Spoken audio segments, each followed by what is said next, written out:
say, Oh, Markles? Yes. Yeah, Care Wireless, Yes. that one cell tower, Compact Avenue. Compact Avenue. it's over. It's okay, we did it this year. Okay, let me make a note of that. Is Sheila leaving? Sheila is leaving, Place is what I was Rocky. told. Ross is leave or something.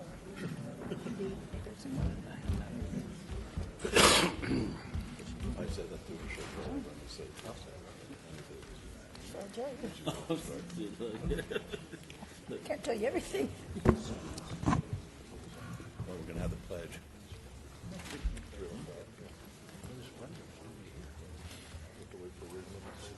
No.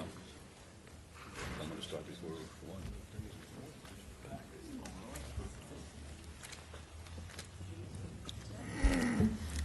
Substitute, okay. Can't taste it. Just had to have something. And meetings, right? 12:30 meeting. I was concerned. I said before, I said, I hope he's okay. Yeah, yeah. Thank you, Rick. Where is it?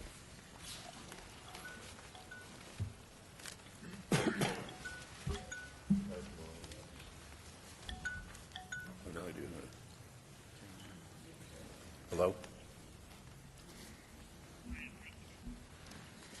You got the wrong number. You wanted Truesdale, not good.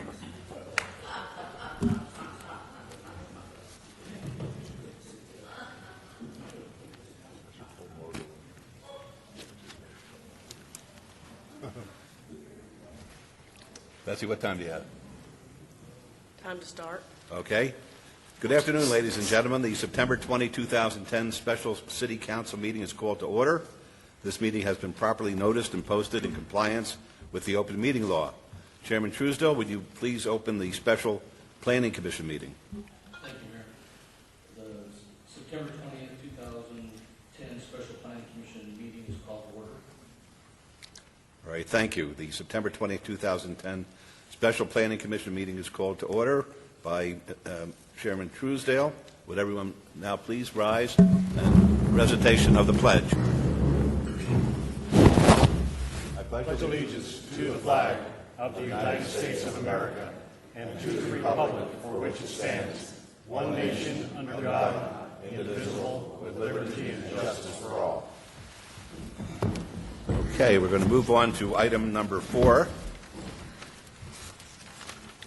Item number 4 is a presentation and update on the implementation of the development review process report developed by Kirchhoff and Associates. Ms. Miller, are you going to give the report? All right, put the 3-minute timer on. I want to extend my thanks to the City Council and the Planning Commission and the City Manager's Office for this opportunity to present information to you on our initiatives as we move forward in this crucial time for planning in Southern Nevada. And this is our first opportunity to talk to you in the last 18 months. And so the first thing we're going to talk about is the progressive leadership that the Planning and Development Department brings forward to you as part of our job. In fact, this is our job. And a very quick review in that 3 minutes that the mayor has graciously given to me. And from 2000 to 2005, some of the major projects that we have done on the planning side of planning and development, the Downtown Centennial Plan, which so much of we've seen come to fruition, the Centennial Hills Plan, the Arts District Task Force, the Entertainment District Ordinance, the creation of the urban trails, those sidewalks and landscape improvements that you see throughout downtown, the Neon Boneyard Park Plan, which is also coming out of the plan, out of the ground and coming to fruition, and then this very building, our Fifth Street School Plan. These are the projects put forward by the Planning and Development Department. In 2005 and 2010, a major effort done to take every single policy and program that this Planning Commission has recommended that the City Council has adopted to ensure that they're part of your city's capital improvement program, blending everything that you adopt as the policymakers to ensure that it gets implemented. The Downtown North Plan, the West Las Vegas Plan, the Mayor's Urban Design Awards, our city's sustainability initiative was born in the Department of Planning and Development and now has been made part of the City Manager's Office, and the Floyd Land Park Plan. Many of these are projects for which we've received planning awards over the years, and where we are now. The plan modification and planning commission final ordinance that we recently did that allows us to modify projects that may have been sold to new developers so that they can move forward, and that we can eliminate projects that don't need to go forward to the city council and give time to developers, which is money, to ensure that their projects go forward.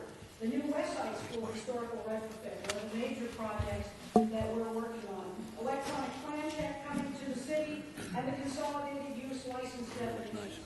Everything that we do in the city of planning and development is consolidated with other departments. There isn't one single thing that we do by ourselves. Everything we do is working with other departments. And today's topics, walkable community plans, the unified development code, where we're consolidating the subdivision ordinance and the zoning ordinance, and the new program, the Citizens Academy of Planning, that we will be unveiling to you today. So as we move forward, please know that your city's planning and development department will never retreat to a position of planning only. Everything we do works with every other department.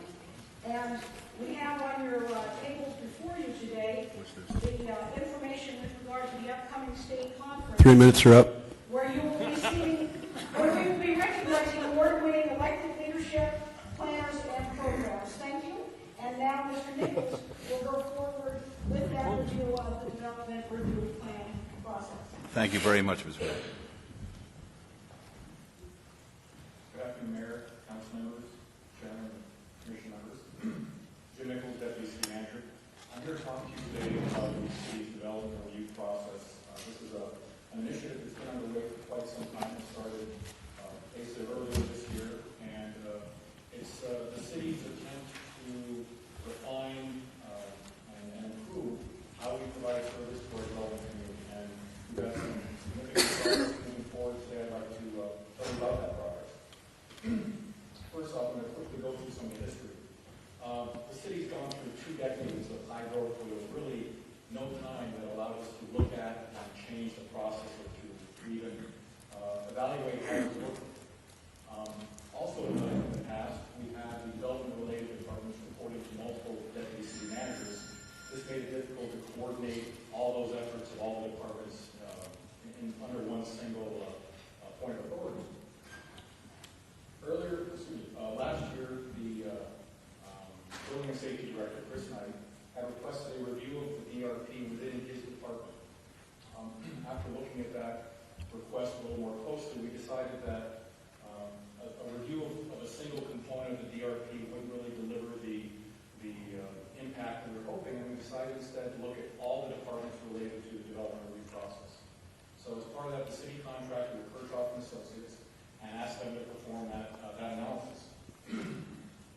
The departments involved in the DRP include building safety, the business licensing portion of finance, the fire prevention portion of fire and rescue, planning and development, the land development portion of public works, and the code enforcement portion of neighborhood services. The report revealed that the development review process in the city of Las Vegas is broken. It noted 95 different findings and associated recommendations that were provided for our consideration as ways to improve the development review process.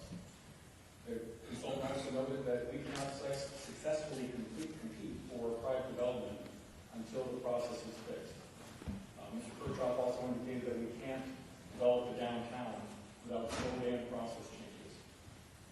He also indicated that the current fee structure does not actually provide revenues for the operations of the departments in the DRP. And he indicated that the entitlement process used by the city is cumbersome and can sometimes impede development. Of the findings, there were 47 that fell under the umbrella of process and process management. There were 24 findings under the organizational structure as how all the departments are set up and arranged. 9 findings under technology and business systems, basically the tools we use to perform the functions within the ERP.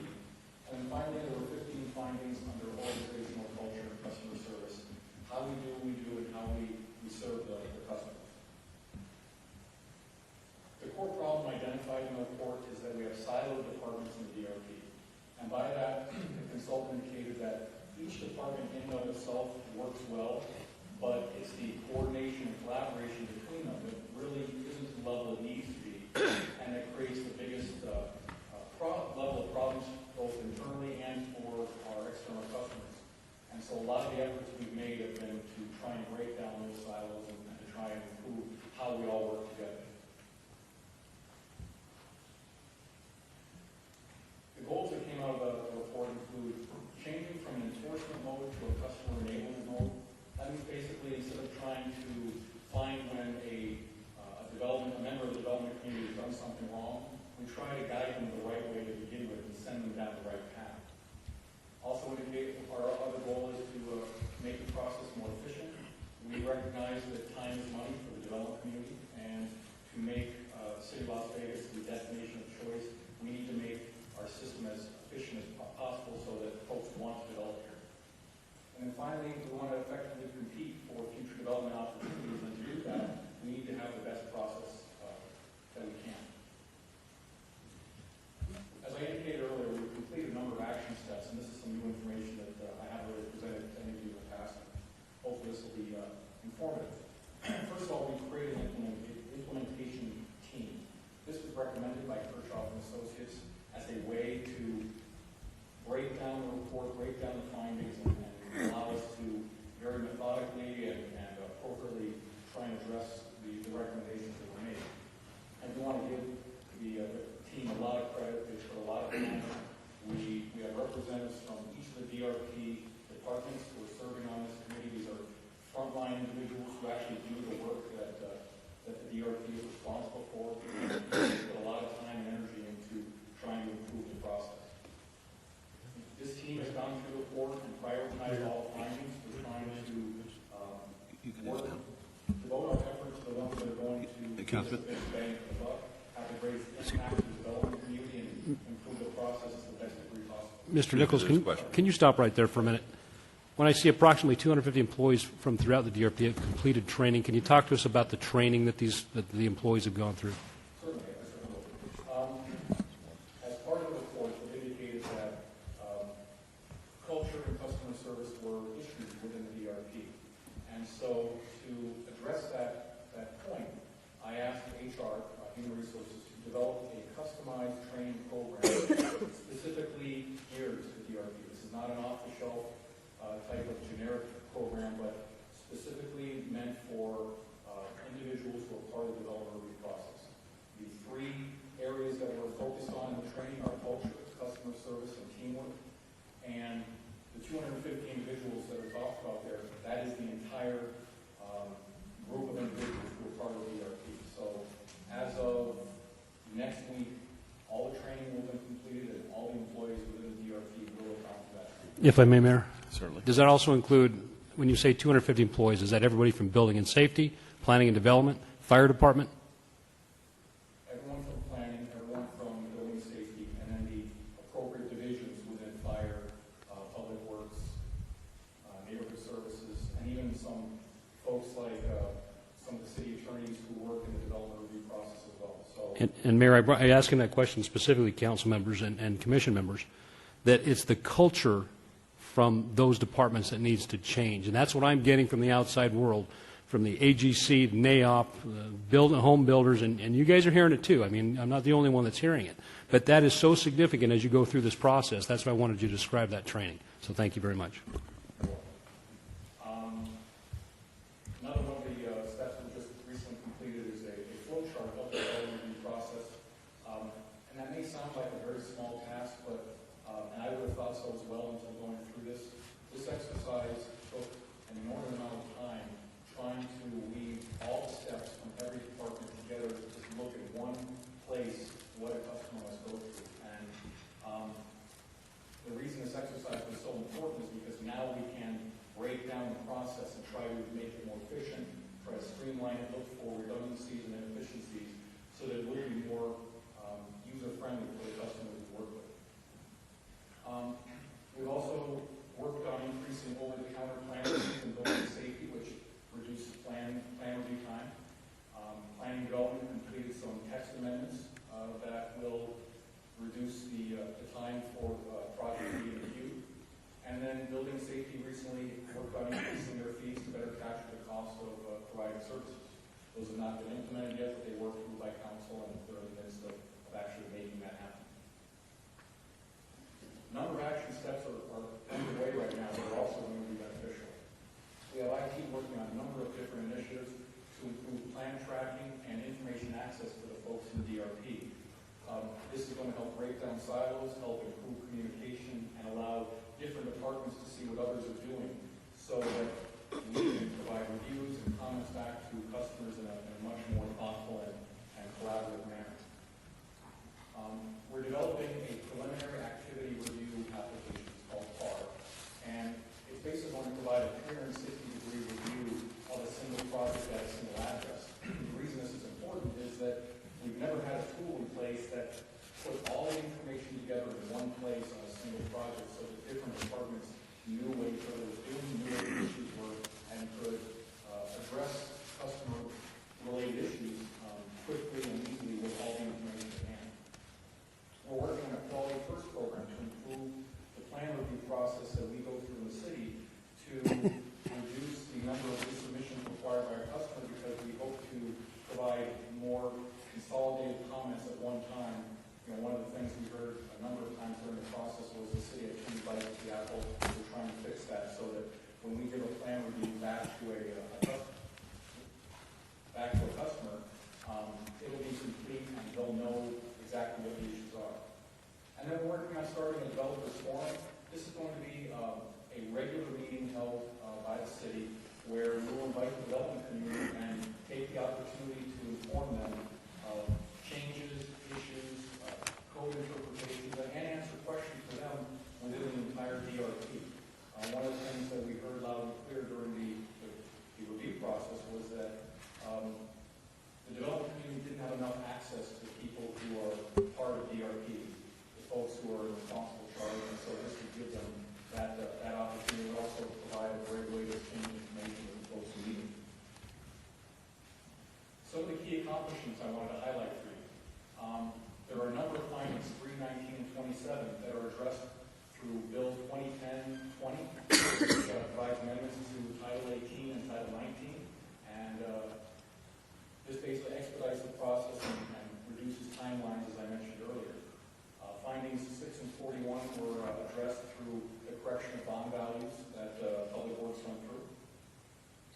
Finding 19 was addressed through our inspections being reduced to 4 by combining planning development with Public Works final inspections. Finding 24 was addressed when the pre-application meetings were expanded to include all of the appropriate departments that have input into the process, so that we're giving customers, potential customers, information up front, as opposed to waiting until we're halfway through the project to find out an issue or something they need to address early on. Finding number 31 is addressed by all applications being routed through P&D. This will help expedite the process, the time through the P&D process. And then findings 42 and 47, these were addressed when Building Safety established a code interpretation committee to improve access for external customers. And it's also available on the Building Safety website, which increases the transparency protocol. Finding 57, Building Safety now conducts field audits of all inspectors on a quarterly basis. This ensures that we are providing consistent levels of service and that our inspectors are all working at the highest level of service possible. Finding 67 was addressed through the Planning Academy, which is implemented to provide training on updated policies, procedures, and work rules, as well as advances in the field and in the profession. A summary of some of the results. Currently, 14% of our findings are at 85% complete or greater. Over 50% of the findings are in the process of being addressed. So to some degree, they're being worked on right now. And the implementation of that PAR application I mentioned will address 6 findings and assist with 17 others. So that right off the bat is going to be a huge increase in our accomplishments to date when that form is completed. What can all of you do? And the bottom line is, what do we need from you beyond ensuring you're informed? We ask you to recognize that there's fierce competition for development within the jurisdictions in this area, and so that fixing the DRP is going to be critical to our success. We ask you to understand that we're at a competitive think anyone would necessarily disagree with that.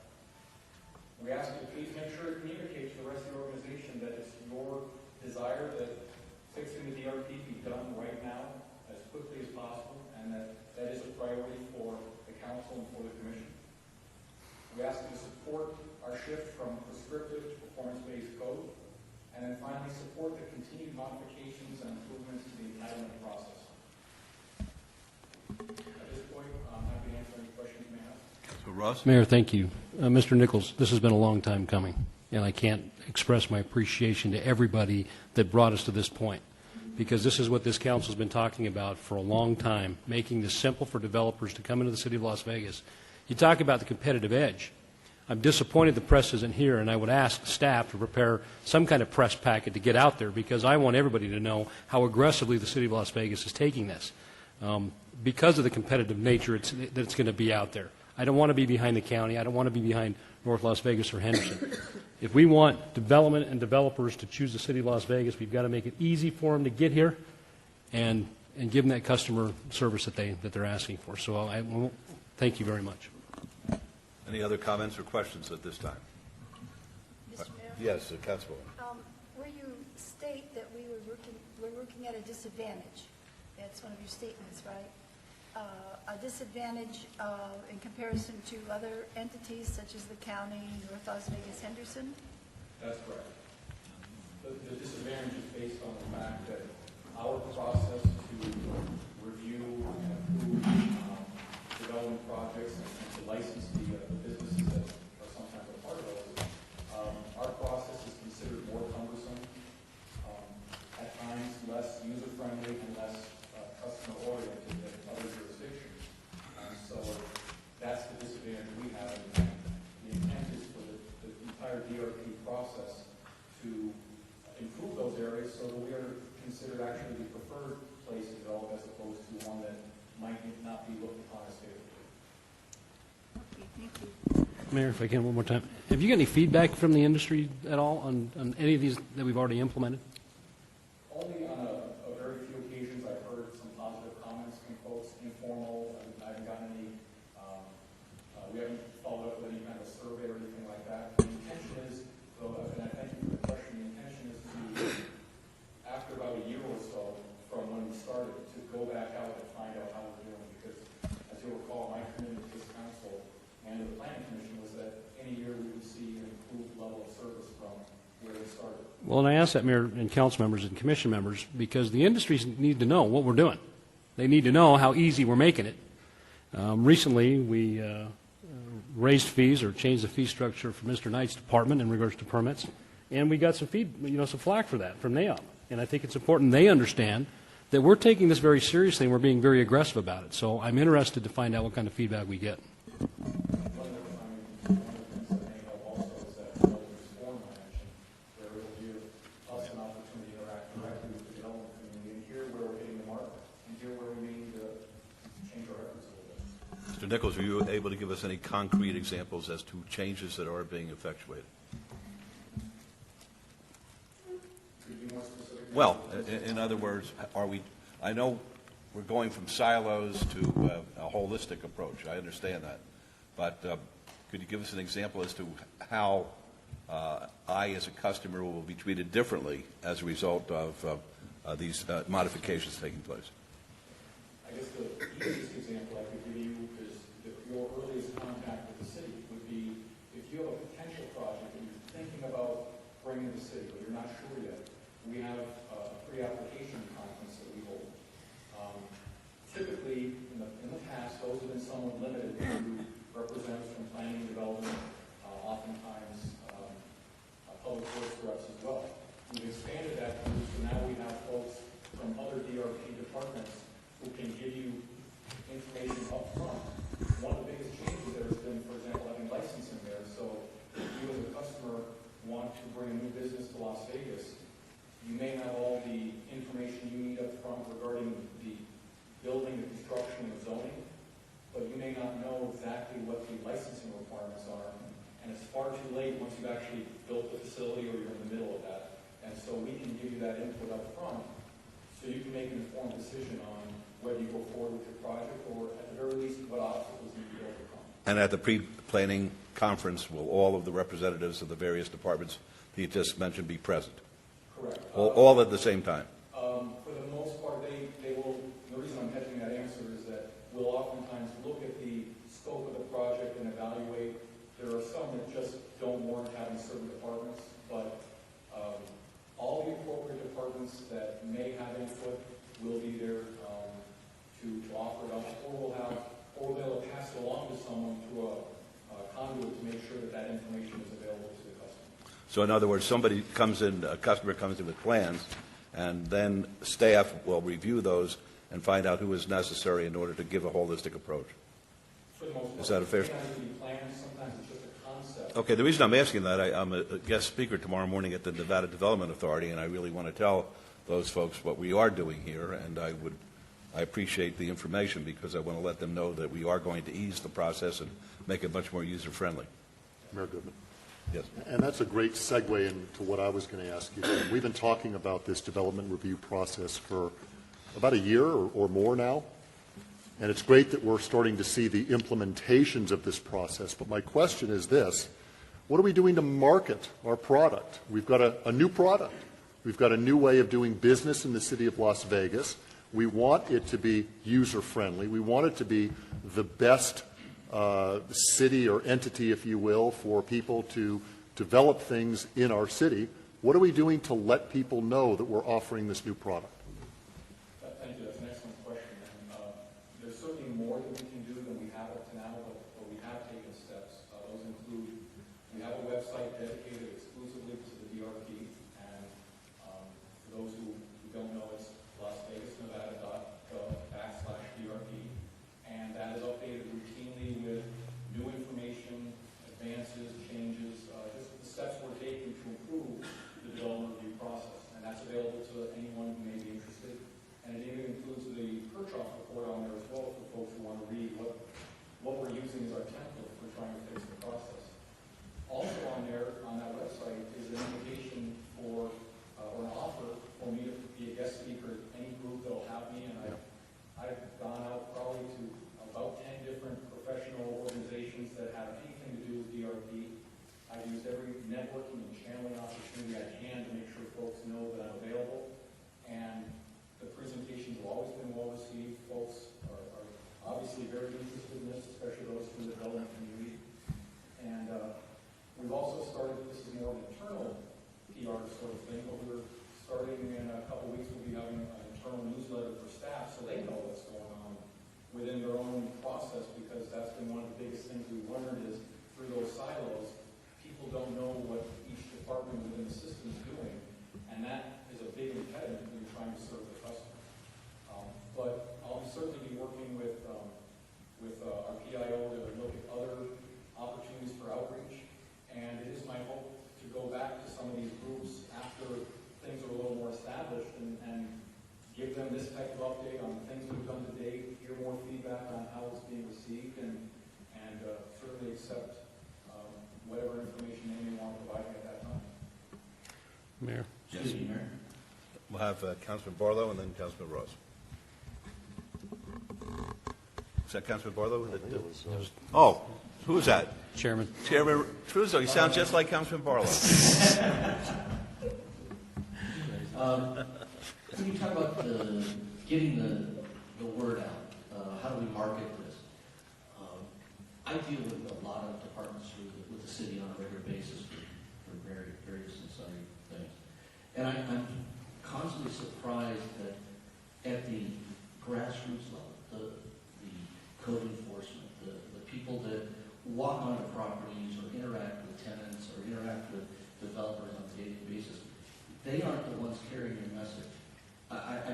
With all great work that's being done here, newsletters and all that, one employee said, hey, we haven't changed much as a city. Just you can burn all the newsletters you wrote.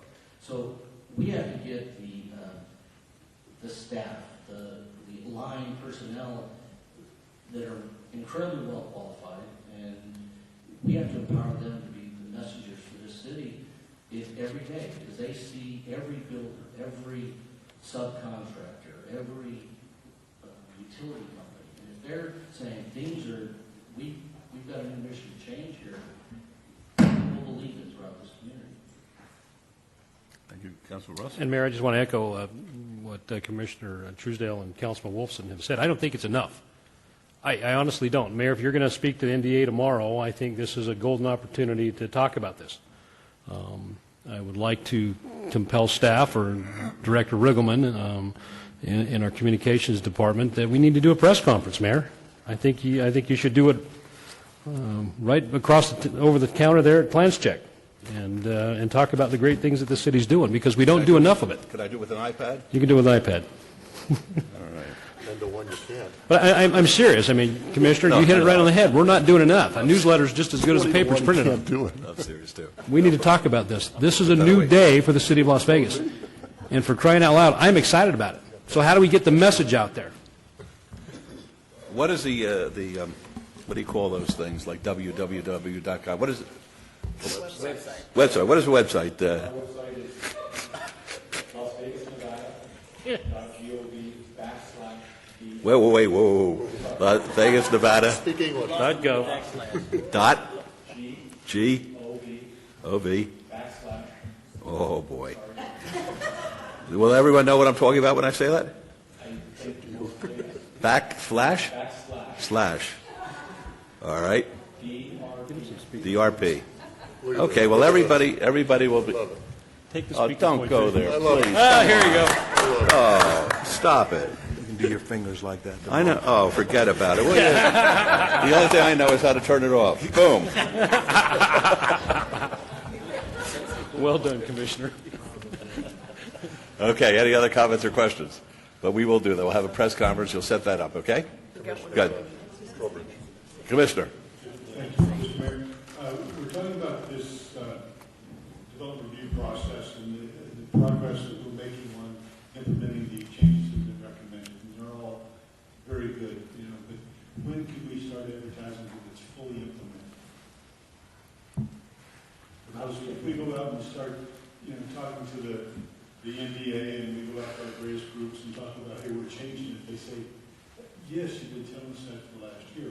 When will I, as a developer that goes with the county, Good question.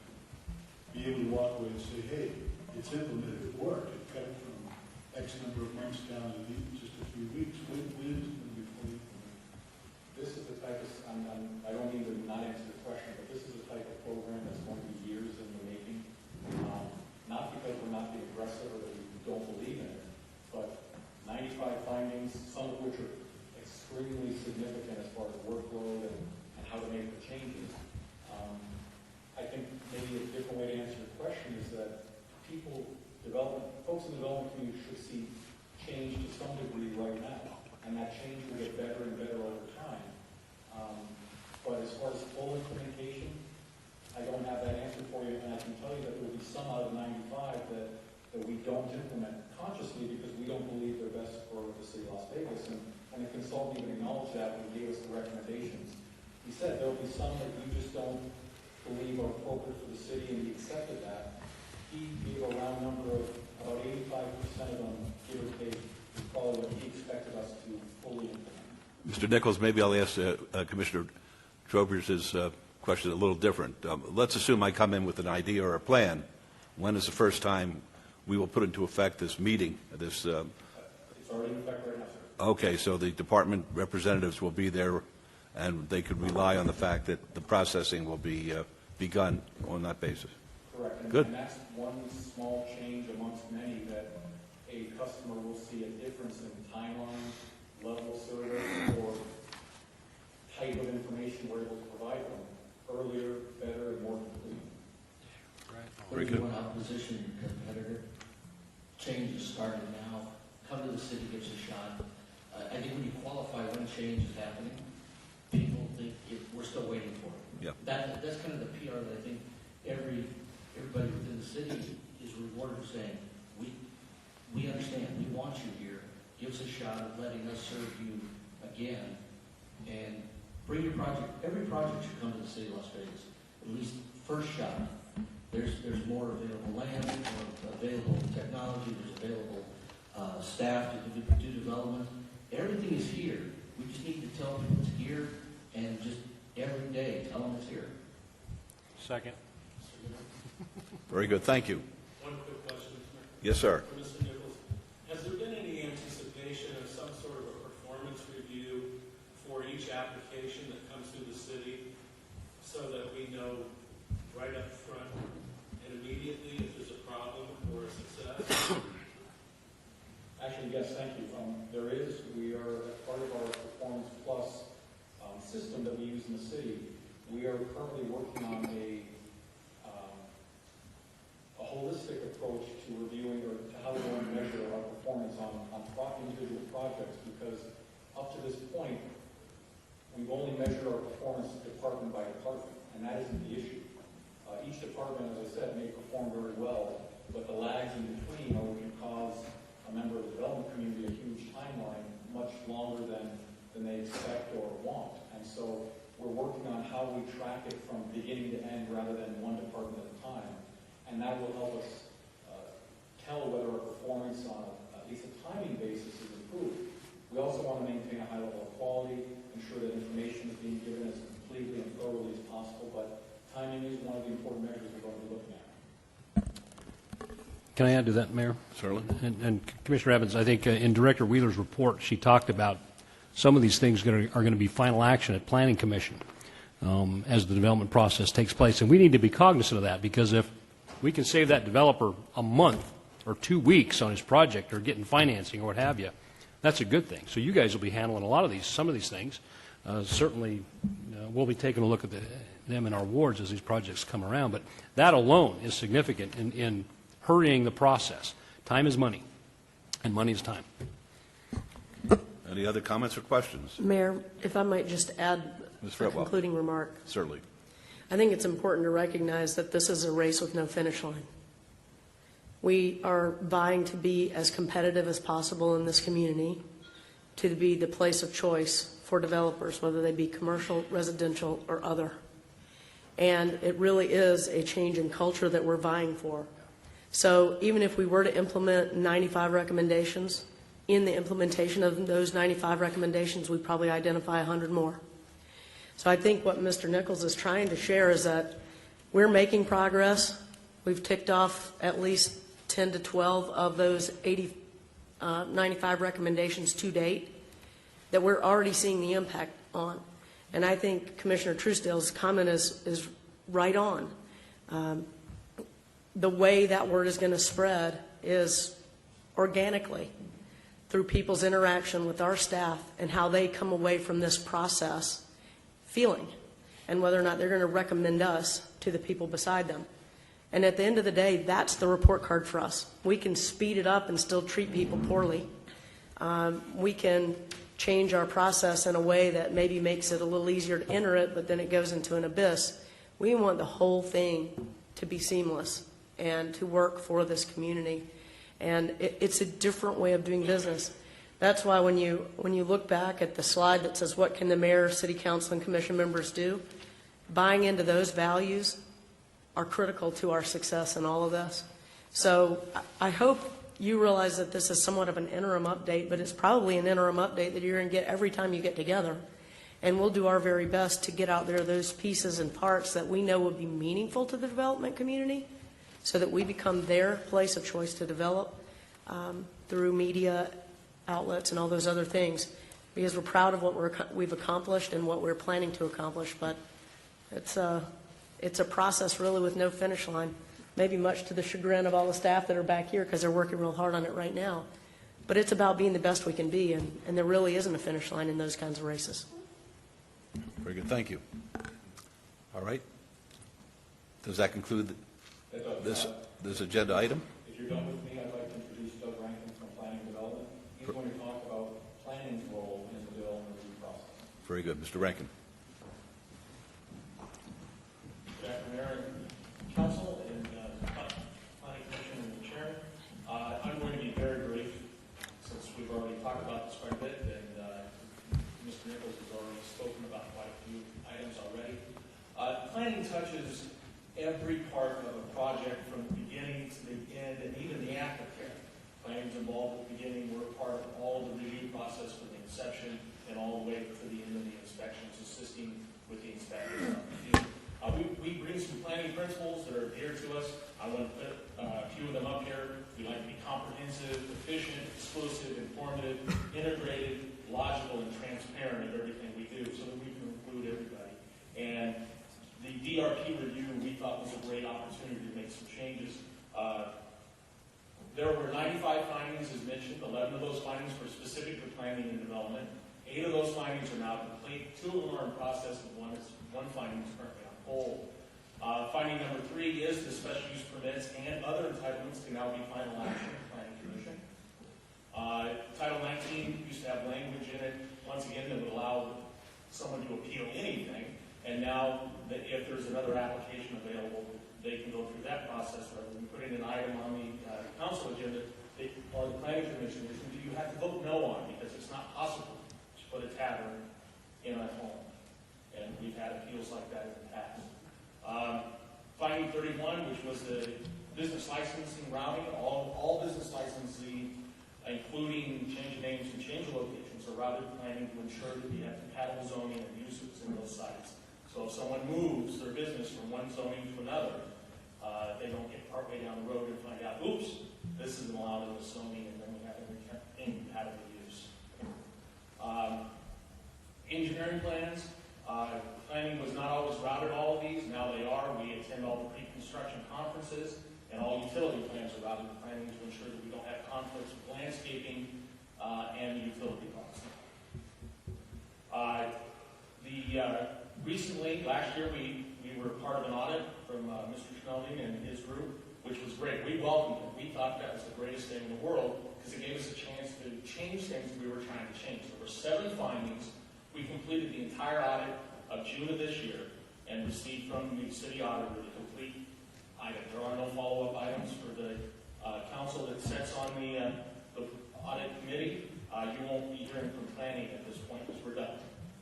And there were quite a few findings in there. There was a concern about the turnover of planning.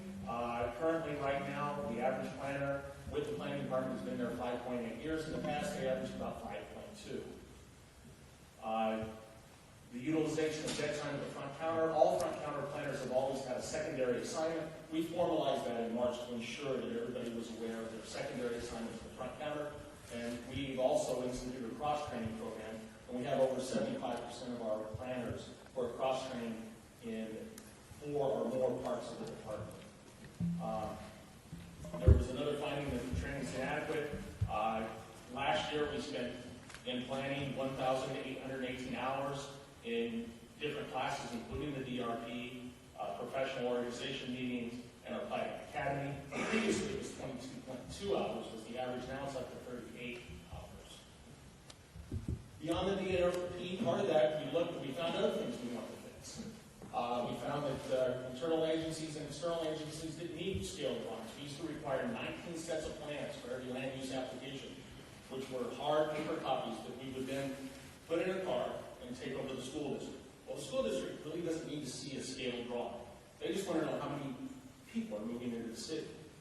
So we now route those all electronically, but 6 sets, and those mainly go internal because they need to be scaled so that our internal staff can review them. P&D staff now call applicants on a business license. We used to just send out a standardized letter that just says, your license has been denied, please contact planning. Now before we issue that, we actually call them on the phone and say, here's our issue. Your address needs to be corrected. We didn't really understand your application. You said you did secondhand dealer, but really, are you? And it turns out, no, I'm an antique dealer. Well, that doesn't require a secondhand license. That's a different license. Also, our letter is more detailed when we don't get a hold of them and get those answers. We say specifically, your issue is this. You need an address. You need to give us more detailed information, saving them time and getting their license approved quicker. Action letters are now available on request, so that at the beginning of the entitlement process, you might have one architect or engineer. By the time we get to construction drawings, the developers hired someone new who didn't know anything about what happened at planning commission or council. And those letters used to be difficult for them to get. The original applicant has them, but the new engineer might not. Those are now available on request by the website. Tabled items that are about to expire, rather than surprise, or items expired and been removed from the table, we now send you a letter beforehand. We've also streamlined the process for home occupation permits. You used to have to come down to zoning and get your zoning approval and see something. Don't have to do that. It's routed to business licensing, right to our department, we review it and move it on. Also, we've consolidated our staff reports. That has saved approximately $3,700 per month of staff time for about $45,000 a year saving by not repeating documents over and over again for the same issue. It's a project, here's the issue. Mayor Goodman, Councilor Barlow. before Mr. Rankin go forward, Mr. Rankin, is there an opportunity within the DRP for business license to interface with planning if they don't already in regards to some of the applications that currently must come through planning, that if the zoning is in place, and maybe that means educating or placing staff within the business license department to understand the zoning in order for them to capture some of those things that come before you. Do you understand my question? I do. We work Okay. with business licensing every day on business licensing issues as they come through. As a matter of fact, as Deputy City Manager Nichols indicated, they now attend the pre-application conference. Before, you would have somebody come in and they want to do a project, a tap, but they didn't know that in order, they can go through the process quickly for the tavern, but the investigation, the background check, and all those other things take longer than the land use entitlement process. By having them there, they now are aware they can get that information up front. Well, but I wanted to take a step further and basically streamline the process as far as not having to stop at planning and development if, in fact, the zoning and everything is in place and they can go directly to business licensing. Yeah, and currently that's what occurs. The license is actually routed to planning. The applicant just comes to business licensing, submits their item, submits their license, and we do it as a review.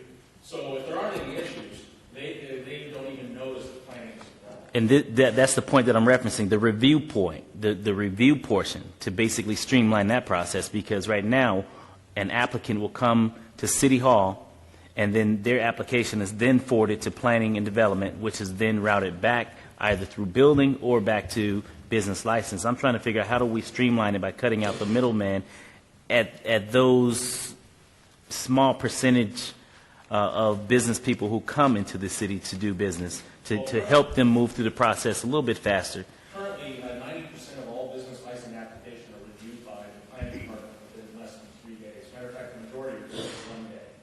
It's all done electronically. If there aren't any issues, they really don't see anything. Occasionally, there are issues where someone wants to establish a use in zoning that isn't appropriate. So it's pretty streamlined right now. The biggest impediment to our system is we're currently using an outdated computer system for business licensing versus an advanced for software. Okay, so I guess that would be another conversation within itself as far as the software. Yes, and actually we're working on quite a bit of software already. The business licensing is working to update their software right now. It's a matter of that system talking to the billing system so that they work together. We don't want to mess that up and lose a lot of money because our system, our two softwares are not changing. Mr. Mayor, Councilman, if I can add on a little bit, part of that middle piece that you're wanting us to streamline, part of that will be addressed when all of the DRP departments are located in the atrium, which happens later this year. Then, as opposed to routing something down the street, you're basically going down a floor to ask someone, or someone from a floor below comes up to talk to you. So that piece that you're speaking of will be significantly reduced later on this year. And that's a very good point, and thank you for bringing that up, because that was a key piece that I left out. Because from the development community, one of their biggest gripes was having to go to 2 and 3 different locations within the downtown area, but not being able to get everything done under one roof so that they can save time, and of course the time is money for the development community. So So thank you for that. In the works right now, some IT items, the virtual planner, as I like to call it, it hasn't been instituted yet, but it's a way you go in, enter the address, the parcel number, the corner, to find out what your zoning is, what you're allowed to do on that site, and what do I need to do to get things like a shed permit? That's the number one question we get, how do I get a shed permit? And all that information, we're working with IT to roll that out within the next year, so that you can get all the information you need. Mayor, with your permission. Yes, sir.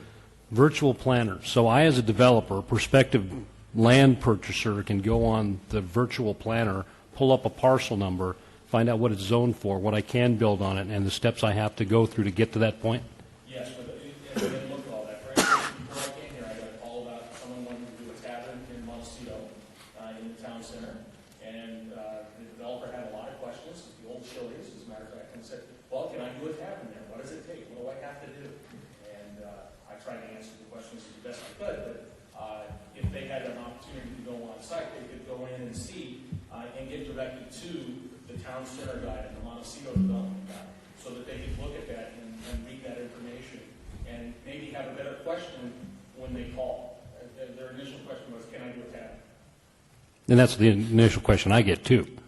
But if they can go online and pull something up and get a lot of information long before they contact any of our offices, they're way ahead of the game. Right, and you can do that, the internet's open 365 days a year, 24 hours a day. They can do that at 1 a.m. in the morning if they get an idea, and it saves them a lot of time. This is so cool. The other issue, we have electronic plan checks, which is in the works, that allow us to look at plans electronically. I already get tons of plans submitted to me by the internet that I can't do anything with because I don't have the software tools in order to review those plans. And the engineers and architects of the world want to give it to you immediately. They said, hold on, I'm breaking it right now on my screen, I'm going to email it to you. So I can look at it and then I say, now I need 6 hard copies delivered to my office, paper file. So with that, I end with the other part that's going to help through this process is the Unified Development Code. So I'd like to bring up Marlon Wheeler to introduce. I have a question if I could, Your Honor. Certainly. I've sat here for 45 minutes to an hour and I've listened to what we're doing for new businesses. And my concern also is, what are we doing to keep businesses? I had 2 meetings this morning. One guy's been in business for 12 years down on Contract Avenue. He's got he's got one business he has auto paint. Another business he does auto repair. He has another business over here that is vacant, but he uses it to store his cars on. Rather than storing them in the street or over in front of where he's doing the work, he puts them over there. He come in today because he got a notice from code enforcement last week. He's got 10 days to cease and desist. He's been doing it for 12 years. Well, as always, Mayor Pro Tem, once someone gets a notice to make a correction, usually at that point that they are calling the planning and development department to find out what I can do, what I need to do. Planning says, come in and get a special use permit. He came to me, he says, for what? Each parcel of land has got its own zoning. And, Well, but all I'm saying is, here's somebody that's been in business for 12 years, and now we're making it tough for him to stay in business. We give him 10 days to cease or desist. Well, as you know, I'll be involved in that, I'm sure. Yeah, I'm sure you will.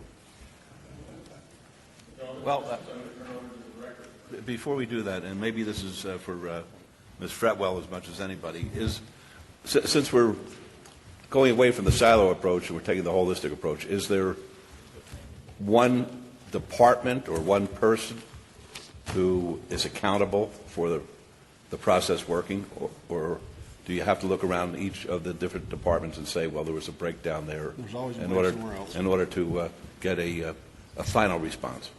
Well, the way we organized the city when we hired Jim Nichols in was to have all of the development departments reporting directly to him. That was in an effort to get consistent direction among all the departments that need to work together to make this system work.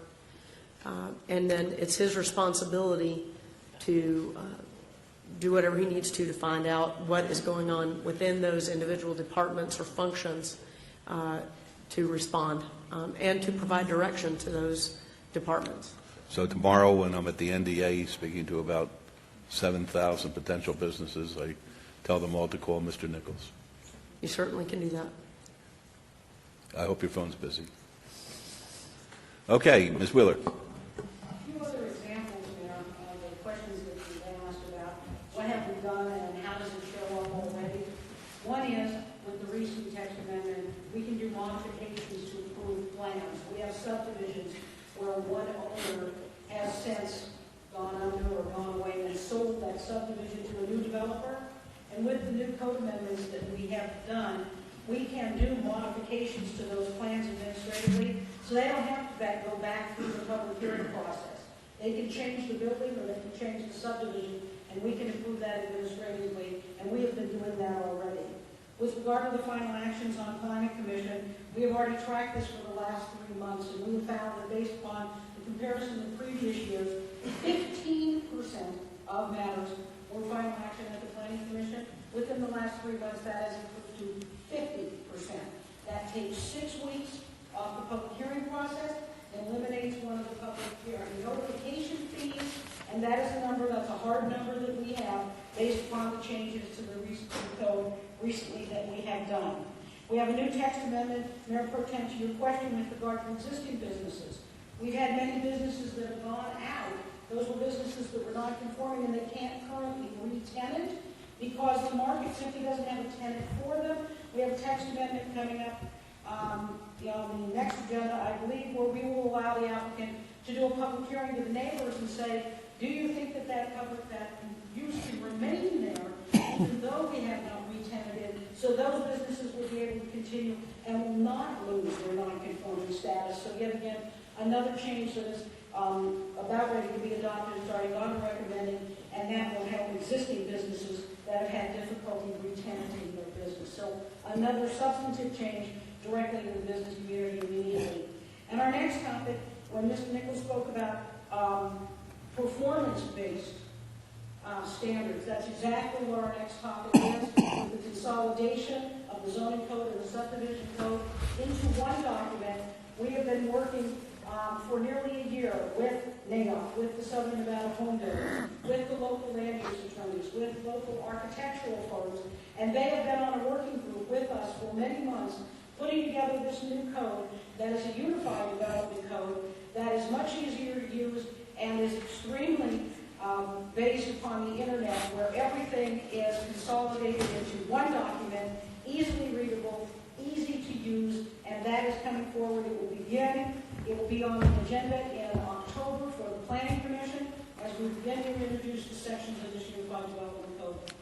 Okay, in light of your comments there, I'm going to read item number 5 into the record here. Item number 5 is presentation and update on the status of the form-based code project, which incorporates Title 19 into Title 18 of the Las Vegas Municipal Code. Very good. Good afternoon.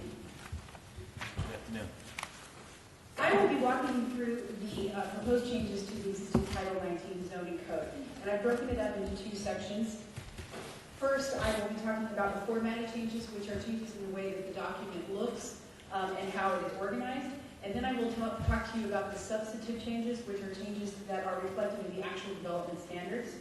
After which Bart Anderson, Engineering Project Manager from Public Works Department, will talk about the urban grid concept and how that works with our code.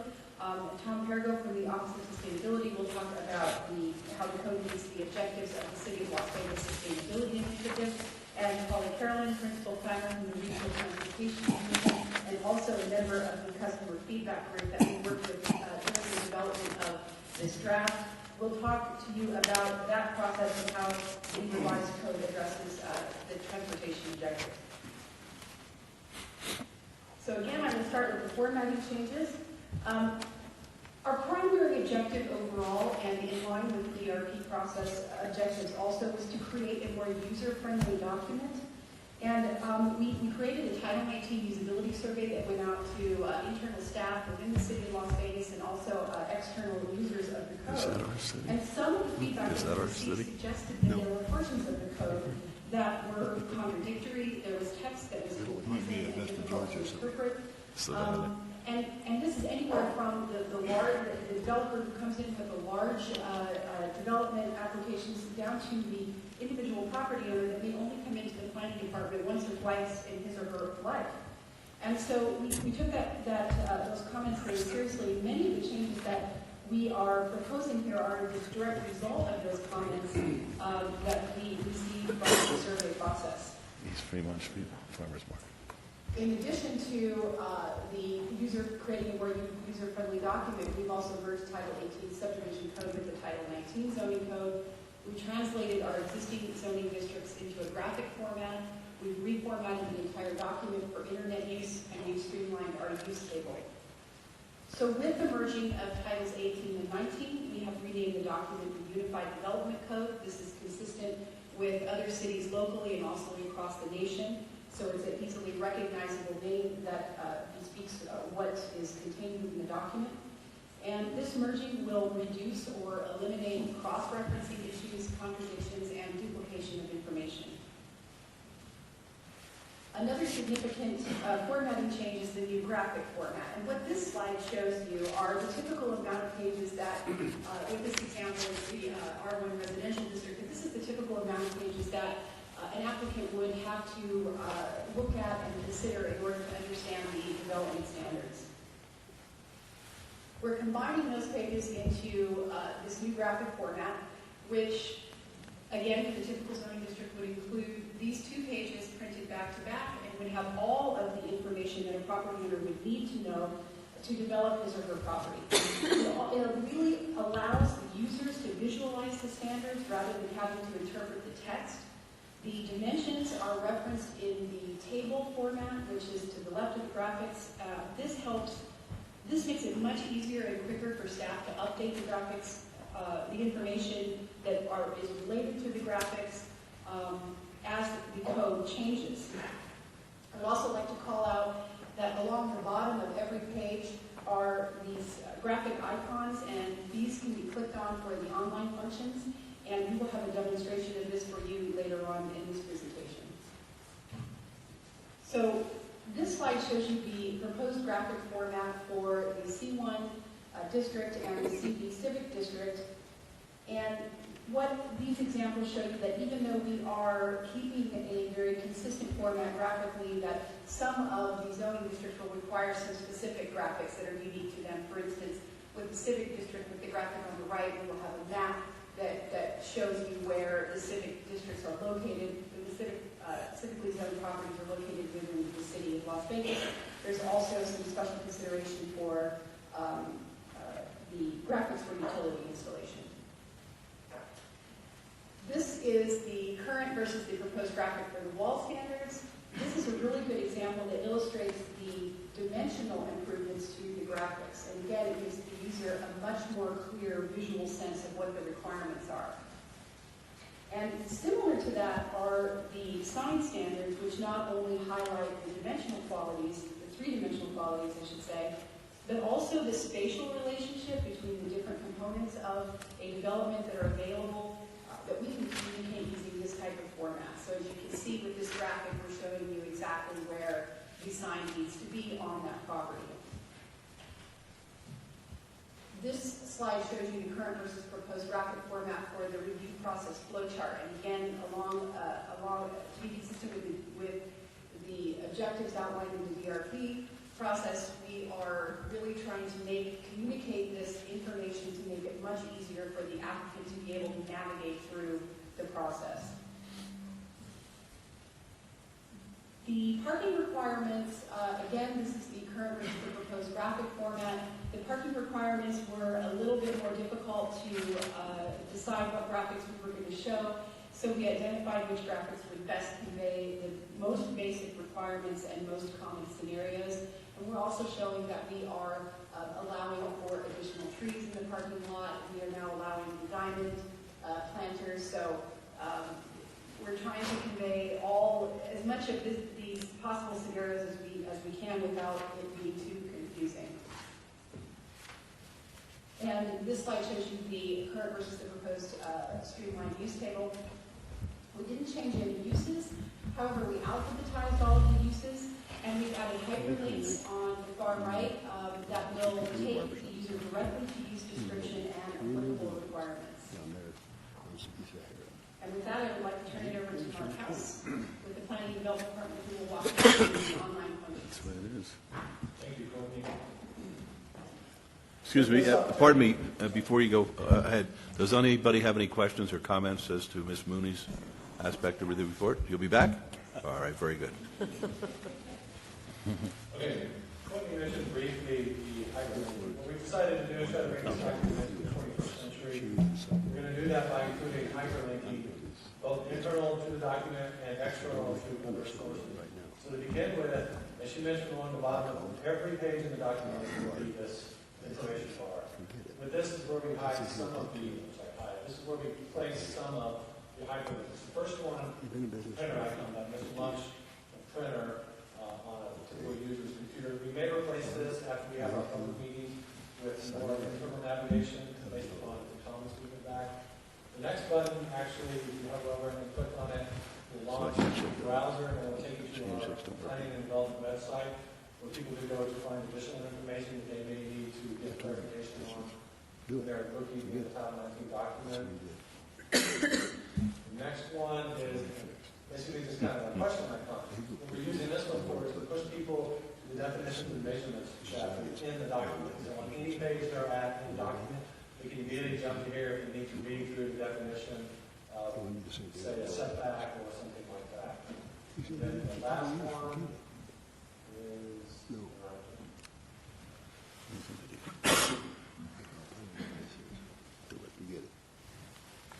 the last one is an email icon. This will launch if they have a question that they need to get to us, and we'll launch their Outlook or email service, and then they can send in a question to us, and we can assist them with the document. Now, these are going to be found on every page, and they go to the same place like everything. Additionally, what we have are some of the sections of the document. We have hyperlinks to additional information. Now, for the permitted use table, it used to be in the old document, each use had accompanying text and zoning designations that it was allowed in. What we decided to do this time was make the table alphabetized, put the zoning categories in here so we can quickly look at it and see what's allowed, what's permitted, and such. Now, the problem with that is we still have additional information that needs to go with some of those districts. So the way we're resolving that is on the right-hand side here, we have the page reference number where that information is found, and that is also a hyperlink. So if they click on it, it pushes them right to the page where they can find the additional information that they would need to know what else they would have to do for an animal hospital clinic and such like that. We also envision in a couple other sections of the document we can have the same level of functionality. The problem is we can't go too much with it because we can literally have thousands of links to maintain. But we're figuring that this kind of assistance for the average user is going to be much more effective. And then I'll send it back to her. I have a question for you, sir. Sure. Mayor, if you don't mind. Certainly. Going back to your hyperlink as far as the email, when a user presses the email, is there a list of names the user can choose from to answer, to get a question answered? Or What we'll probably do is just set it up with a user group email function where it will come in and go to a selected group of planners in the department. We're also envisioning potentially having a list of contacts in here that they could get to, and that may be one of the additional hyperlinks that we put. If they have a question, they can either jump to a page in the document that gives the names and contacts for staff and such. is there a specific amount of time one will be able to receive a response? Because I know if, in fact, I'm sitting at my desk and I'm on the system trying to make sense of the information that I'm researching, and I send an email out, when can I anticipate an email? Will there be a message that returns to basically say someone will respond to you within 24 to 48 hours, so that I'm not thinking that once I press it that someone's on the other end to send me a message back? We can set that up in the back office to where once it comes into the group of planners, they can get an auto response, get an acknowledgement that their email was received. Correct. And then they'll be contacted by staff. Okay. Something for you to consider if you don't have that, because I know that as a user, having that auto response letting me know, that I'm in the queue to receive a message within a certain amount of time is very helpful versus just sitting there, wondering if in fact someone will be getting back to me. Make them think that they're sending an email and they don't know where it goes. Yes, it is. Thanks, Mark.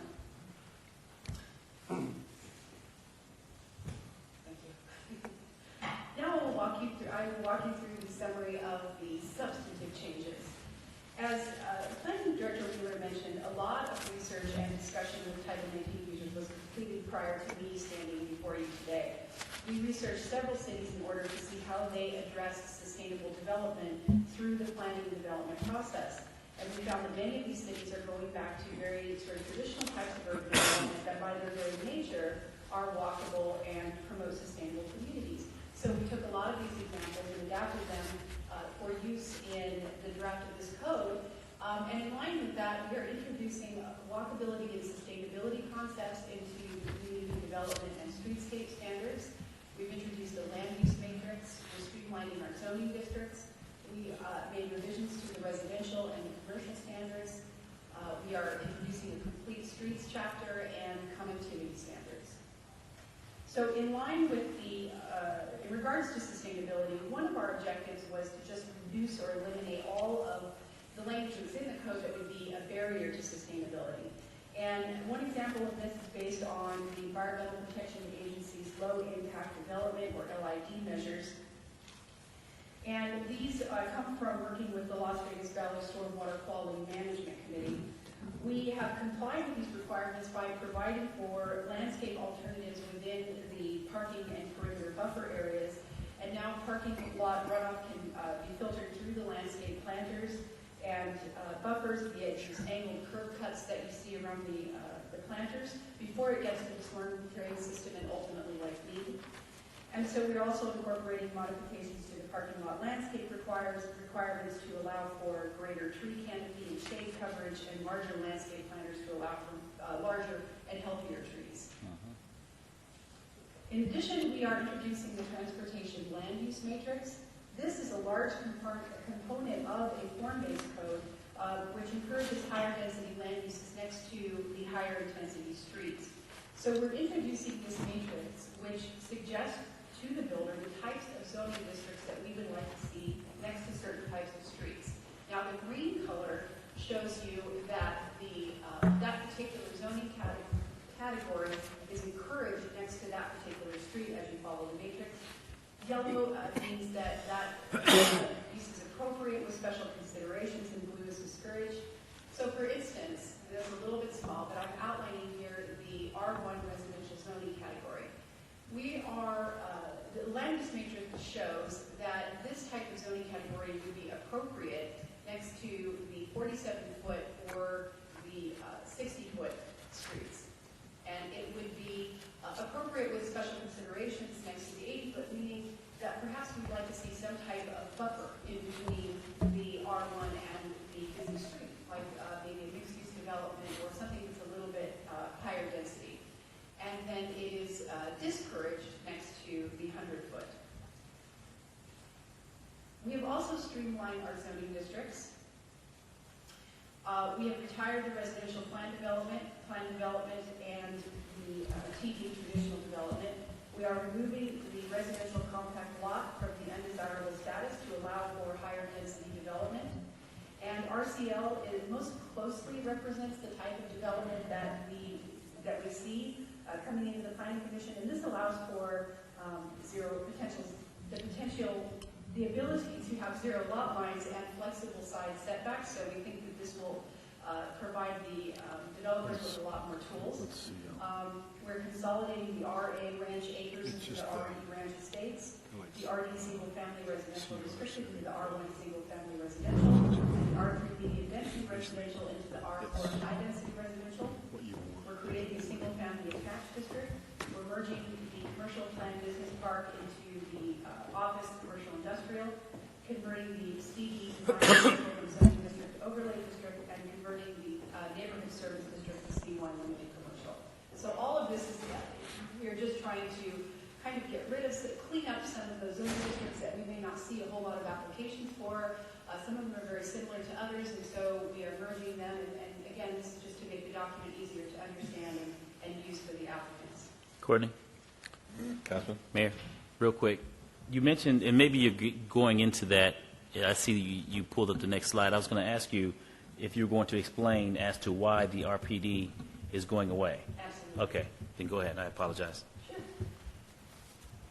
We have decided that we would like to retire, we're proposing to retire the RPD district, and this is because what happens is, say perhaps after, years later after the development is built, the property owner will come in and have questions about what he or she can do with his property, and some of that may be sort of ambiguous with what was submitted with the RPD district. So we're thinking that this would really clarify a lot of those issues. It eliminates the need to create new standards for every single new development. And this also gives homeowners a more clear understanding of what the development standard will be, because they will be using, the developers will be using the existing zoning categories that we already have standards outlined for.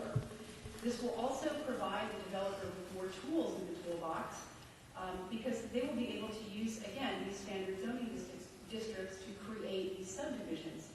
It will encourage a mix of housing types. It allows the builder to be more creative in how the parcels are developed. It supports the idea behind the land use matrix, because it allows for higher density development toward the outer, more intense streets, and the lower intensity development, within the core of the parcel. The open space requirement will be, that goes along with all of the RPDs, will be eliminated in favor of an amenity zone in the streetscape right-of-way. And the thinking behind this is that the amenity zone is something that will be used more frequently, will have a better return on the investment of the community, because it will encourage the people that live within the subdivisions to walk to the various destinations. And I will show you an example of the amenity zones that we're envisioning. They're very simple, but these very simple elements we think will, again, help reduce vehicle miles traveled. Yes, Councilman. Mayor? Yes. And when he's done. I'm in agreement all the way down until we reach the open space. Because specifically for a ward like mine, I'm concerned about the number of units and the higher densities and real conglomerate populated development of people with nowhere to go. And so I really need you to flush that out a little bit more to make it palatable, because that's something that is very concerning, specifically when we move away from the downtown area. Now, that concept will work well in the downtown, but when we start talking about some of the neighborhoods, specifically near and around downtown, then what I don't want us to create are many ghettos, and that concerns me.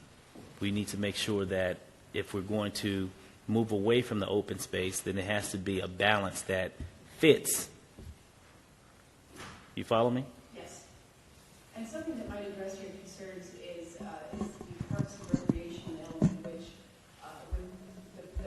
as part of the master plan element, that requires that we have a certain amount of parks within the city. And so we have gone through that process where we have looked at all of the underserved communities and where those parks might be needed. So this is not sort of in lieu of park space. This is more providing a space that is more usable for the community. A lot of times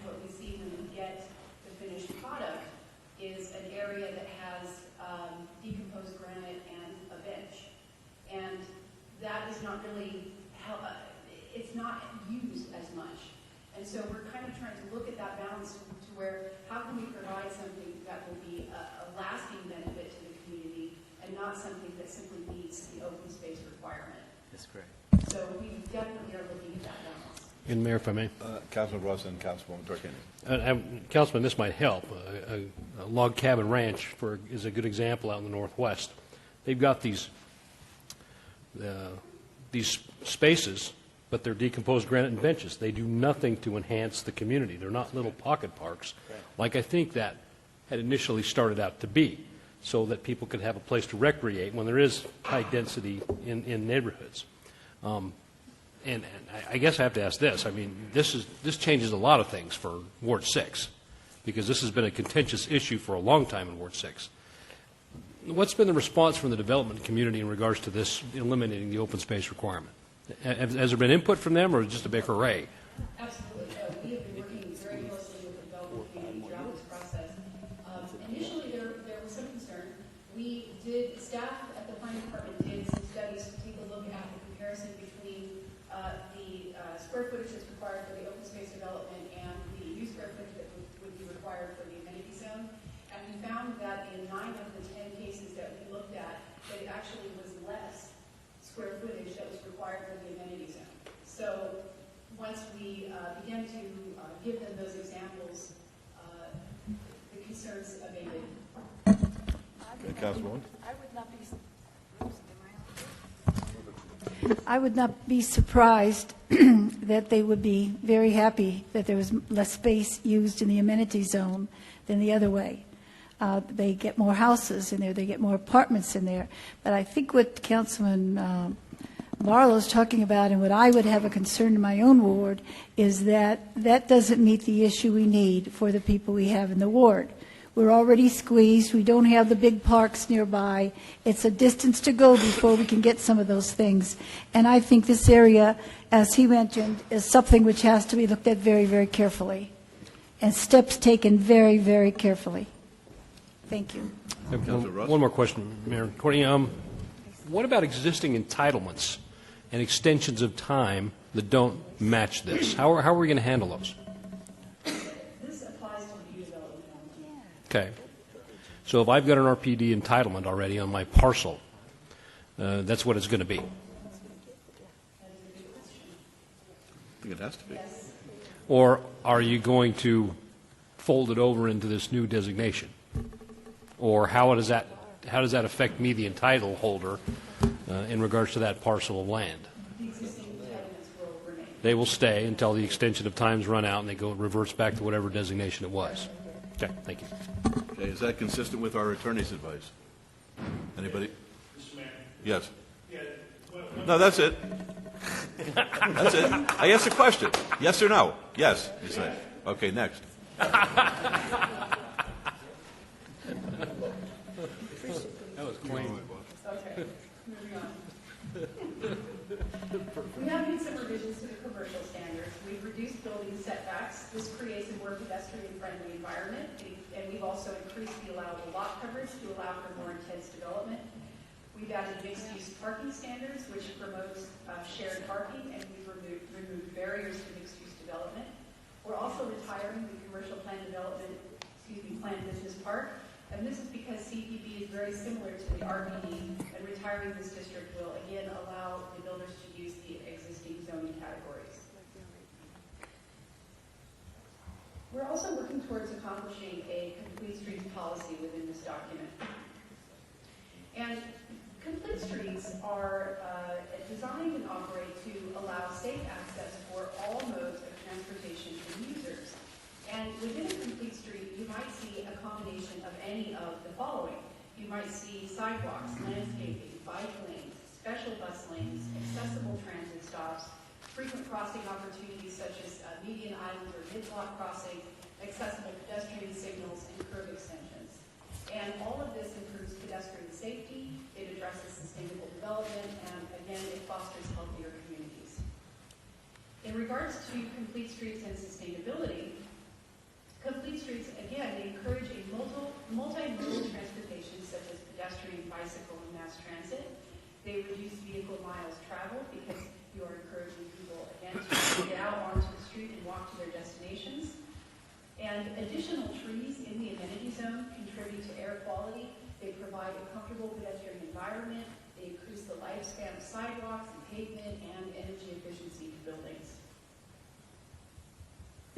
So what we are envisioning for the amenity zone is that, again, as part of the retirement of the RPD, these amenity zones would replace the open space requirement and be required along all new streets that would provide, and they would provide space for trees and other amenities in a planting strip between the curb and the sidewalk, leaving the sidewalk clear.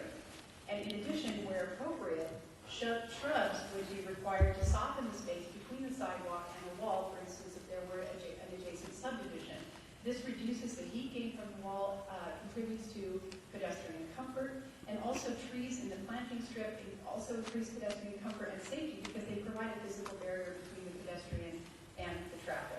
These are very simple elements that will really go a long way towards creating lasting communities and, again, getting people out there to walk to their destinations. Mr. Mayor? Yes, Councilman. Whoops, can you go back a second? In something like this, in our older Ward 1, we have situations like this where against the wall there's nothing. All you have is the dirt and trash which collects by the wind. If you did have something like this in what you call an amenity zone, who takes care of that? Who puts in that little hedge? Who takes care of it? Well, we already have language which is in our current Title 13 streets, sidewalks and public places, document that requires that any landscape is maintained by the abutting property owner. So that's how we're sort of looking at this. So are you telling me that if I go down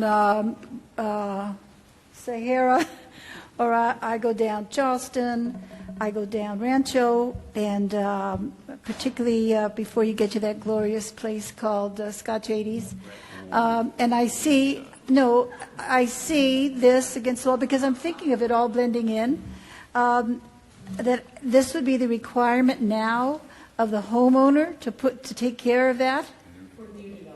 For new development. Well, what happens to the older wards? Oh, thanks a lot. I mean, really, we do have older parts of the city, and I think this would be very good and very wonderful. Has anybody thought of how we can get this for those older parts, where you're not going to have a new development for a while? It is in the Walkable Communities Plan, and Flynn Guy will be discussing that. I hope Buffett's involved. Okay, thank you. Yes, Councilman Gordon. One quick question, Courtney. I like the way that looks, but here's one of my questions. We have other agencies like the RTC that comes in and they want to put a bus cutout, or they want to put a bench stop on or right in that amenity zone. Is there any standards that's going to allow accessibility for folks with disabilities? Because I know I see a lot of folks sometimes in wheelchairs have to come down the street and they can't even get by the bus shelter and have to go around because of that. Is that taken into consideration in the amenity zone? Right. Well, the whole purpose is to have a clear and immediate sidewalk. Right. So whatever we decide, whatever occurs with the RTC, we would have a clear and immediate access to those bus shelters. And again, I'd like to point out, as you can see in the image on the right, the light pole, for instance, is in that planting strip, and we're removing it from, being in the middle of the sidewalk, which we often see, especially in some of the older communities. So, again, the whole point is to make sure that we have clear and immediate access. Mayor, if I may. Yes. Gordon, I'm still a little concerned about this, as I know Councilwoman and Councilman Barlow are, in regards to this open space requirement. I'm just not comfortable with it yet, and I'm trying to understand it, so I'm getting comfortable with it. As developments come out in the Northwest, that's been, a high priority for neighborhoods as developers build them. So I get the accessibility and usability of sidewalks, get that, but I'm still having a hard time trying to justify in my mind allowing 6 more homes to be built in a subdivision rather than a pocket park for families to go enjoy and take their children to. Does that make sense to you? Yes, it does. So help me with the justification here, other than that's a great-looking sidewalk. Well, again, the justification is that, as I mentioned earlier, a lot of times we get pocket parks that are decomposed granite with a bench. And so, Can I make a comment about that, Mayor, with your permission? Sure, certainly. Shame on us for allowing that to happen, because we need to have a little more control over what those pocket parks are going to look like. Decomposed granite is not something kids like to play on, so shame on us for letting that happen. Go ahead, sorry. and that may be a way that we approach this. We may look at it like we need to have a lot stricter standards for what we allow as a pocket park. And maybe we need, when the developer decides whether or not they would like to, what approach they would like to take. But as we see it now, the pocket parks that we're getting, this is much more beneficial to the community as a whole. Mr. Mayor? Councilwoman. Going back to what Mr. Goins said about the bus turnouts coming in, do we now require the RTC, whoever's putting in those bus turnouts, do we require them to landscape around there? See, this is what I can't understand. They're operating, they've had funds, they've maybe had more funds than some of the rest of the departments and things, and they're not putting in any landscaping or anything either. And I think that's important when we have these bus turnouts. Plus, I don't think they're maintaining them very well. I get complaints all the time about how filthy dirty they are. And we're working very hard on what we're trying to achieve. We've got to all be working together. And that includes not only within our city departments, but also the adjacent groups such as RTC. And I'm not taking a knock at RTC. I know they're very busy and they have lots to do, but they're thinking of getting another bus turnout there. Well, if we were able to get someone to donate the money, the land for the bus turnout, which must save them a lot of money, well, wouldn't we expect them then to sort of landscape it a little bit so it looks nice in their property? It's a good idea. Thank you. Your Honor. That's a good idea. We don't, at this point in time, I don't believe that there's any requirement when there's a bus turnout that it be landscaped, and that's a good idea.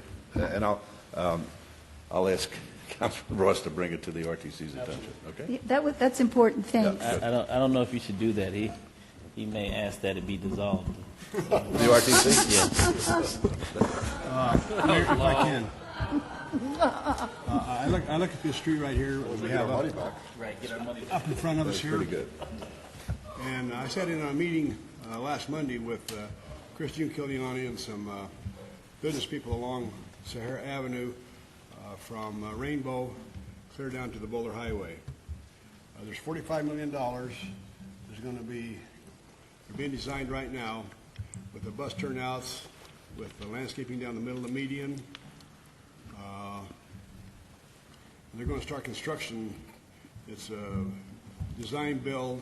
They're going to start construction in early January of next year of Sahara Avenue all the way down from Rainbow.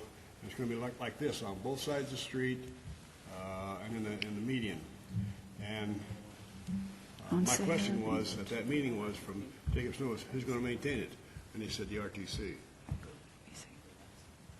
Would you repeat that last sentence? I couldn't hear it.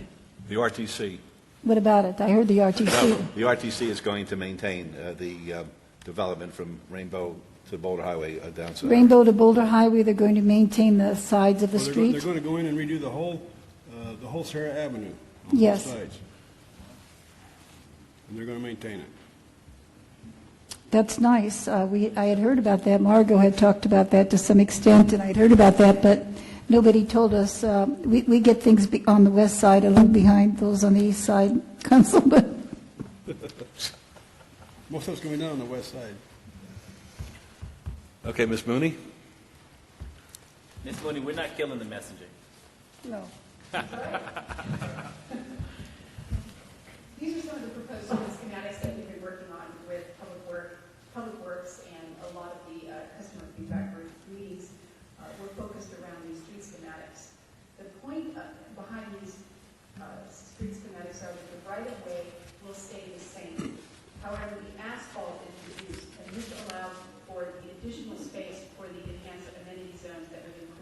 sidewalk and the trees. And also, the right-of-way will be able to accommodate the multimodal non-vehicular traffic, as well as the vehicular traffic.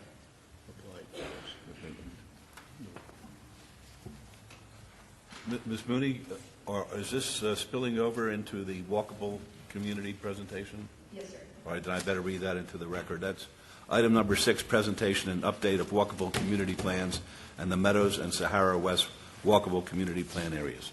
Thank you. The other thing we're proposing is introduce connectivity standards, which is a ratio for residential subdivisions. Now, the connectivity ratio refers to links to major streets and adjacent communities. A higher connectivity ratio reflects a greater number of street segments leading into an intersection. And the ratios are calculated by dividing the number of links, which are street sections, by nodes, which are the intersections. And communities with higher connectivity ratios have been shown to have fewer vehicle-related fatalities and injuries, reduced vehicle mile traveled, and reduced vehicle speed as a result of the additional intersections, because the cars simply cannot get up to the speed. It also promotes pedestrian and bicycle safety. So I'd like to give you a couple of examples of how we can use the connectivity ratio. Again, they're calculated by dividing the number of nodes, links by nodes. And we are proposing in this document a connectivity ratio of 1.3. And just to put that in perspective, what we normally see with some of the subdivision developments is a connectivity ratio of 1.25. So we feel that 1.3 is very attainable, and density can be maintained by making just a few adjustments to the design. And as an example, the graphic on the upper left of the slide shows you a typical subdivision development with one connection to the street, and that subdivision has a 1.25 connectivity ratio just by adding a couple of other connections. And by connections, we need either vehicular or pedestrian. So it could be a pedestrian access gate that is next to, say, a fire crash gate. We allow points for that as well. So just by adding a couple of those, we've now bumped up the connectivity ratio to 1.5. And by adding a couple of internal connections, we've now bumped it up to 1.86. We also took a look at some of our existing neighborhoods within the city of Las Vegas to see what types of changes, simple changes could be made in order to reach that connectivity ratio. And we're not prohibiting cul-de-sacs, but as you can see, if we pay attention to the subdivision on the bottom left, which has a current connectivity ratio of 1.39, if we just add a couple of more very simple connections, now it's bumped up to a 1.53, and we've only eliminated one of the cul-de-sacs. Excuse me, Mr. Mayor? Mr. Evans, certainly. Courtney, maybe you can simplify this for me. The link said nodes, it says that means intersections. Maybe you can speak in English so that all of us can understand. Sorry. I think what you're saying is that the design would allow for a greater pedestrian and a greater walkable community. I don't understand all the ratio stuff, but is it based on impediments to be able to walk directly from point A to B, right, and how to make them seamless? Is that the gist of it? Just easier. One of the kind of drivers behind this is what we hear a lot is about the child that lives in a development over here, and his school is here, and he has to walk all the way around to get to his school, and he's walking on a very busy kind of arterial. And so it's one of the concepts that sort of drives the connectivity ratio. It's wrapped into the bigger picture of sustainability as well, because again, it reduces the vehicle miles traveled and things like that. So it is all about easier pathways from point A to point B, and again, vehicular and pedestrian. And so with that, I will turn it over to Bart Anderson with Public Works, and he will talk about the open grid system and how that helps the builders achieve a more connected city. Thank you.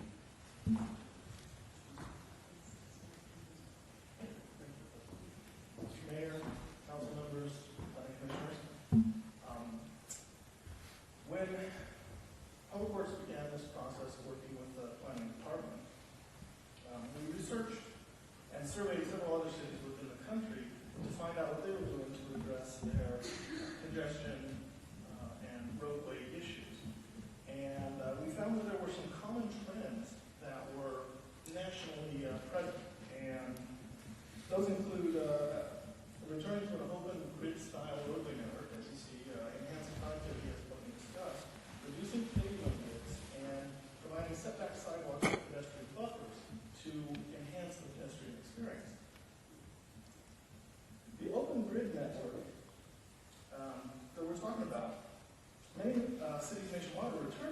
grid network to address issues of congestion.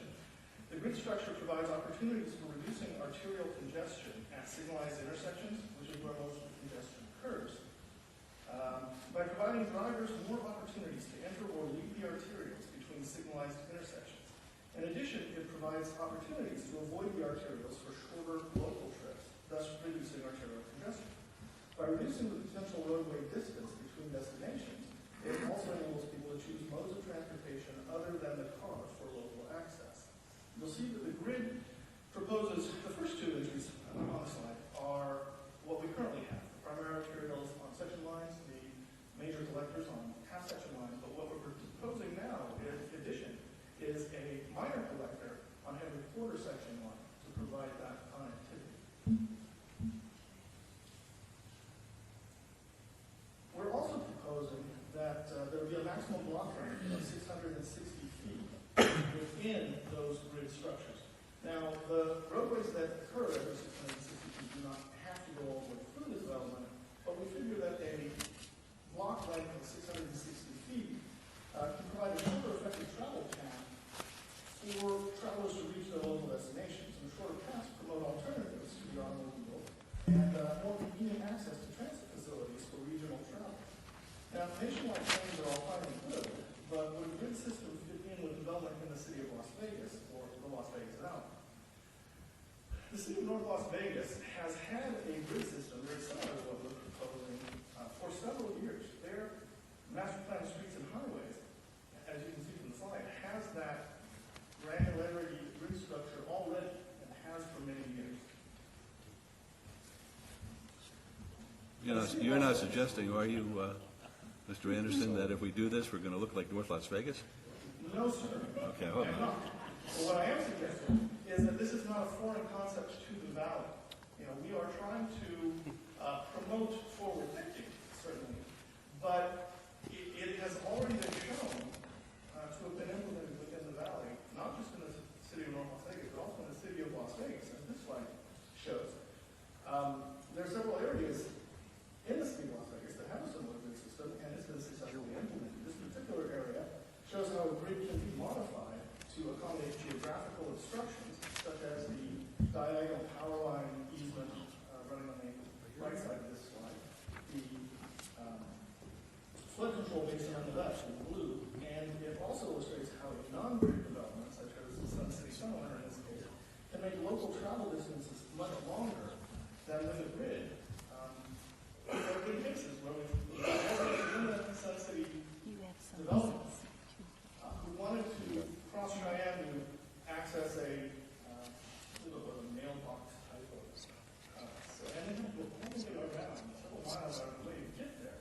The connectivity and grid system promotes easier and more direct paths. Now we also talk about reduced pavement widths and setback sidewalks, according to this to a certain extent. And we agree that reduced pavement widths can promote slower traffic speeds. That's been observed over and over. The enhanced pedestrian experience by buffering the sidewalk and the roadway and decreasing cross-sectional or crossing distances at arterials is also very important. There can be nothing more intimidating to a pedestrian than having to cross an ocean of asphalt. And reducing those asphalt widths, we think, will significantly help people choose alternative modes of transportation. Detaching the sidewalk also provides potential for the ability to locate drainage facilities such as drop inlets if they are needed in the future without having conflicts with existing dry utilities. The dry utilities tend to run under the sidewalk area, and if you have to come back and retrofit for flood control, we're very expensive locating on the road. The buffer area gives us the opportunity to do that without disrupting existing utilities. And that concludes my presentation. I would accept any questions or return that to you. Any questions or comments at this time? All right, thank you very much. Thank you.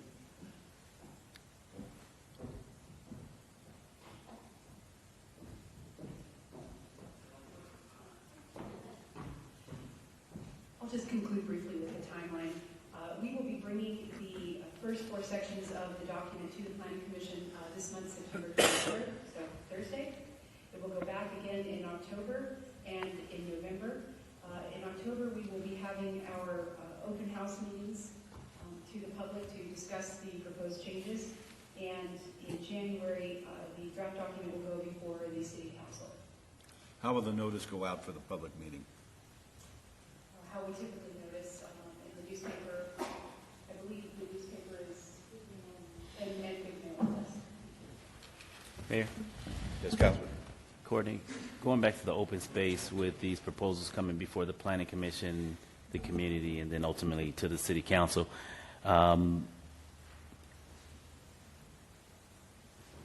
how can we get together to talk about, to really flush out my concern in regards to the open space? Is that something that I should sit down with Margot, yourself, Lynn, Doug, someone from your department to get a better understanding as to what direction you all are moving forward with as it relates to the open space? Absolutely. It will be at your convenience. Okay, I appreciate that. Okay. Yes, Councilman. Also, on that notification that you asked for, Mayor, Yes. Courtney, I imagine we put it on the website. And Dave, we put it on Channel 2? Very good, thank you. Thank you. Okay. And I'll turn it over now to Holly Carolyn with the Regional Transportation Commission and also a member of the customer feedback group.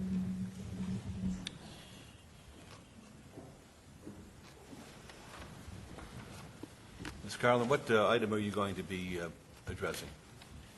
I'll be talking a little bit about business connectivity. Thank you. And I promise that will be brief, with lots of pictures. We, of course, have policies at the Regional Transportation Commission that relate to fully integrated modal options. We want to make sure that people can walk, ride their bikes, take the bus. Because what we see now is we're here, this is the one on the left is just up the street. We have a sidewalk. We have a wall right next to the sidewalk. The woman in the walker really must walk by herself. She can have people in the front and the back, but she's shying away from the wall. There's a little shy distance between her and the wall because that's how people deal with walls when they're walking down the street. And then there's the curb and the asphalt. So, and this one on the right is one of my favorites because the wall seems to go on forever, and it's just wall, sidewalk, and asphalt. I've seen that before. French Elementary School is immediately south of the division that I lived in unincorporated Clark County. There is a wall that runs entirely from McLeod to Pecos along Hacienda.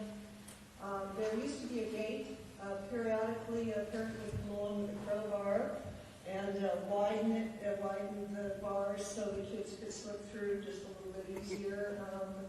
And so kids would use that. It was a little drainage gate to get to school. They worked like crazy. 6 feet to the east was the school crossing guard. It was a wonderful thing. Now they've put up 2 of these fences, these gates, that there's no way that a child can climb up or slip under or do anything. It's shut off. So the average walk to school is an extra half a mile. And we're talking about elementary school here. These kids are not likely to do this. So they climb a tree instead. There's a little girl, and she's being taken up into the tree. She will scuttle across the branch of that tree, which is over the wall, and there'll be someone else on the other side to help her get down. But that's how this family gets their kids from school. Resourceful. These were taken in other neighborhoods. The one on the left actually came off of Google. You can accuse me of setting up things, but I can't set up Google. And then the other one is actually in Henderson. It's a new gate, and Public Works folks were kind enough to take a picture and provide it for our use. Kids will cut through drainage ditches and construction sites. They're not going to use the sidewalk if they can get a more direct route. parents drive their kids to school because the walk is too long or too dangerous. I mean, think about when you were a kid. Seriously, would you let a wall get in your way? Probably not. You would probably jump over the wall. So, your parents are going to drive you to school. Okay, that's what it looks like in front of Doris French when school lets out. So you have more car trips, cold starts, they're called. When the engine is cold, that's the worst thing you can do for air pollution. It makes for more air pollution. I'm preaching to the saved a little here. When our kids don't walk, they get fat because they don't get enough exercise. And we're hurting them. 58% of children diagnosed with type 2 diabetes were overweight.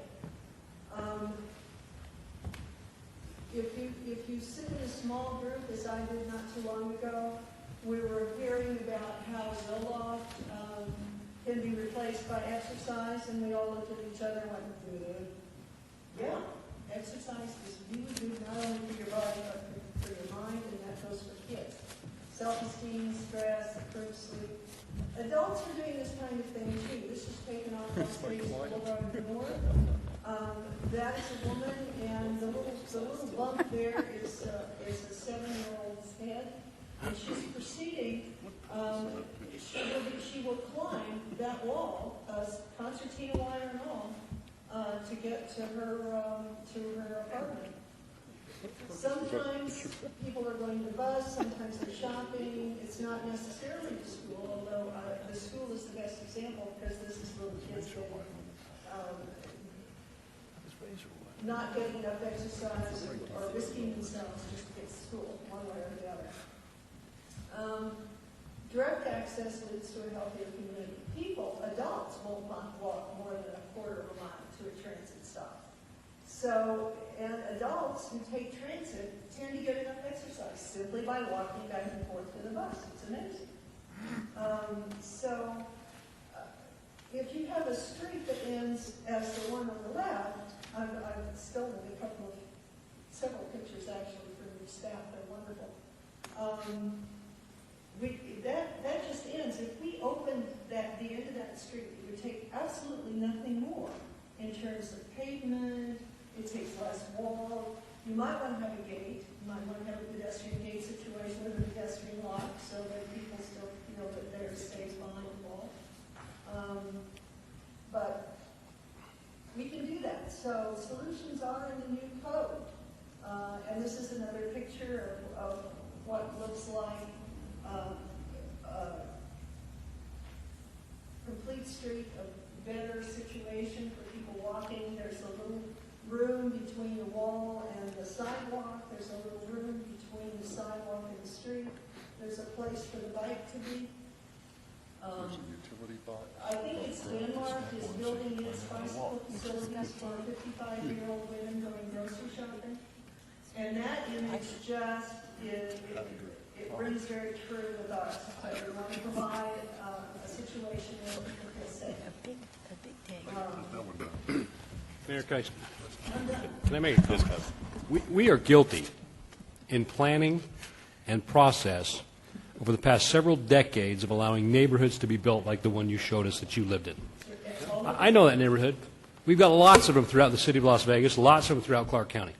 We are guilty of allowing those to be built without that connectivity, because I'll get a neighborhood association in my office and they'll say, we don't want those kids going through our neighborhood. That's right. We want to put a gate up there. That's right.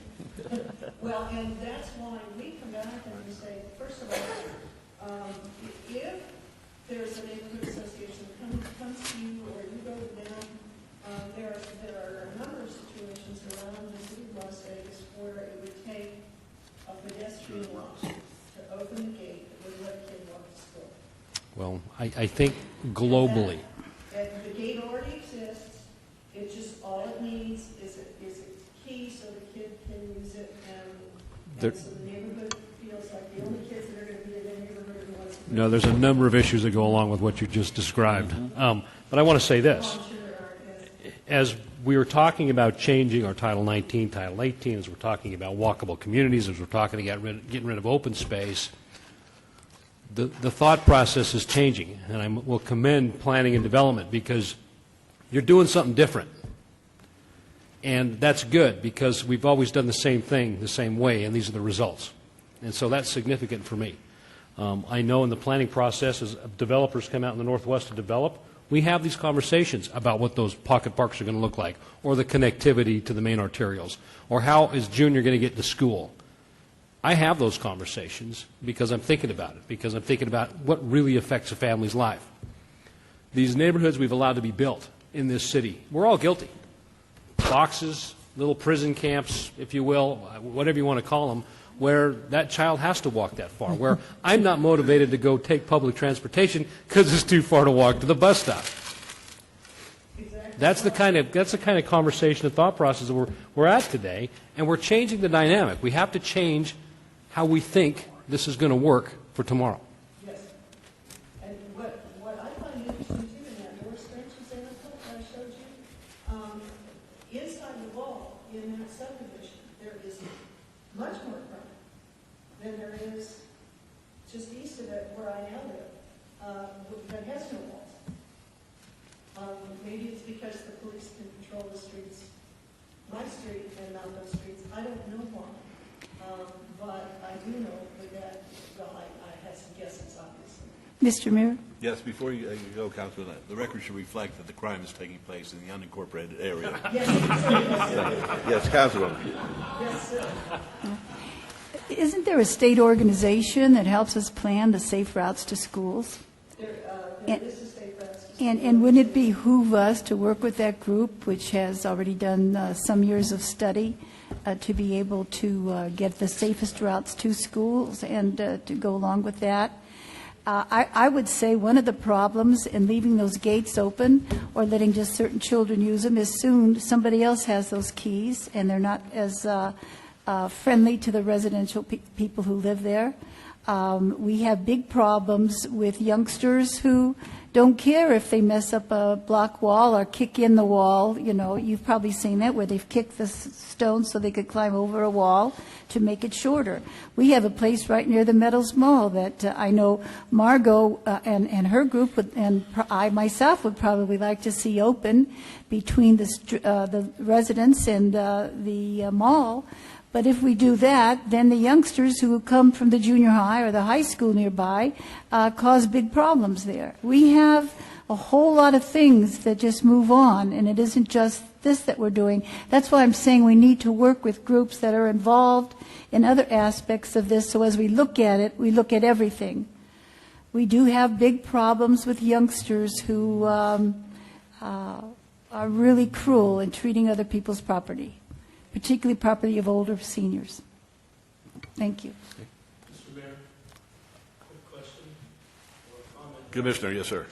I think a lot of what we're talking about is how we build in the future. And in my ward, and perhaps to some degree in wards 1 and 5, the majority of the building was done 40 years ago.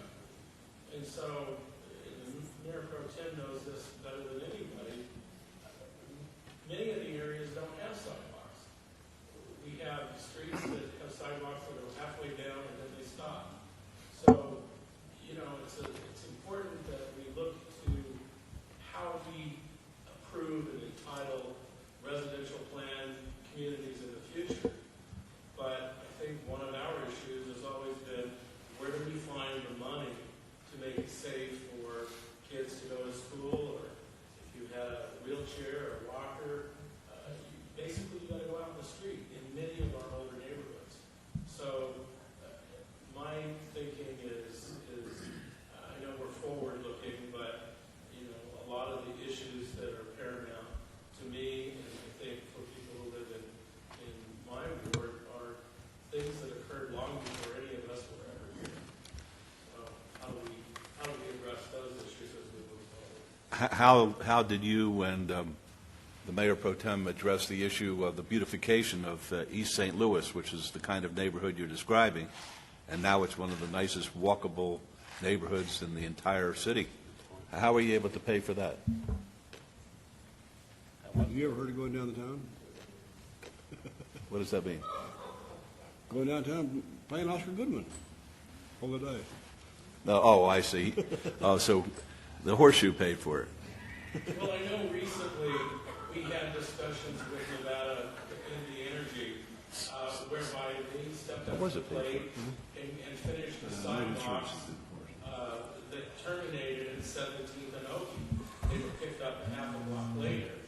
But literally, if you were walking down the street right in front of my house, when you got to 17th Street, it was just a patch of desert and a cyclone fence with a bunch of boulders and rocks. And they came in and completed the sidewalks on both sides.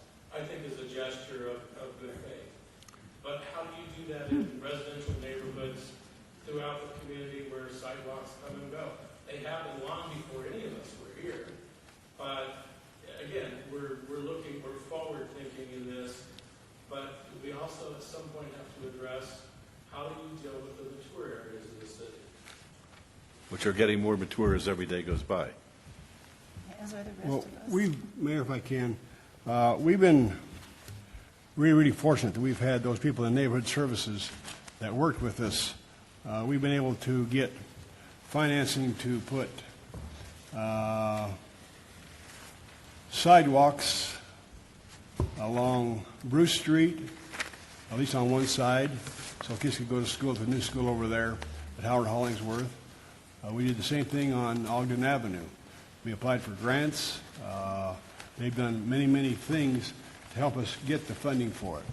And it was the same thing with St. Louis Avenue. We had applied for grants. We got the grants. It's just like with, I was mentioning Sahara Avenue. The RTC applied for that through the federal government, and they beat out two huge projects to get the $45 million from the federal government to build it. And that's what we have to do. We just have to keep trying. When you have neighborhoods that complain, I go out and meet with them.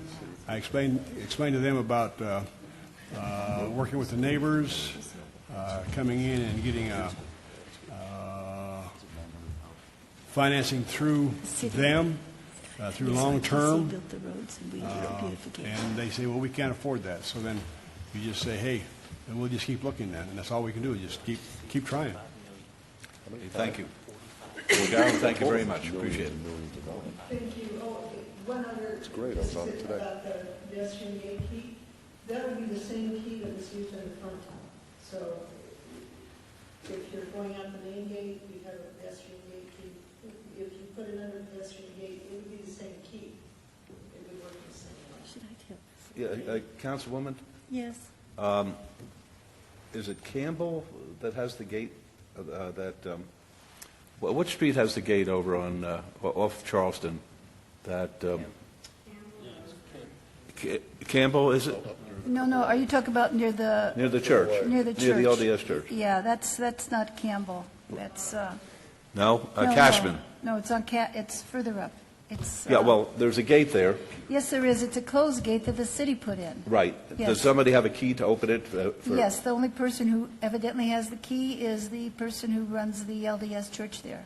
And they open it on Sundays? That's what I'm told, yes. But the rest of the week it's closed? That's what I'm told. Okay. Mayor, I can Yes. share this with you. I'm dealing with the same issue in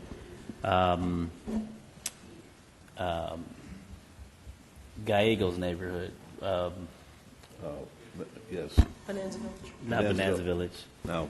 It's Biltmore Biltmore. Bungalows. Thank you. Biltmore Bungalows, where the residents all have keys and they're driving Public Works crazy. We have a neighborhood meeting actually this week to address that because the gate somehow mysteriously continues to be left open and keys are being lost. And so there's, the little nuances of going in and placing gates. It sounds good. We thought it was going to be the great fix, but we're headed back out there to see what's the plan B. And sometimes children are bullied to give up a key. Sometimes there are kids who want to get into this place they're not supposed to get into, and they will beat up kids in order to get the key to get in. It's happened.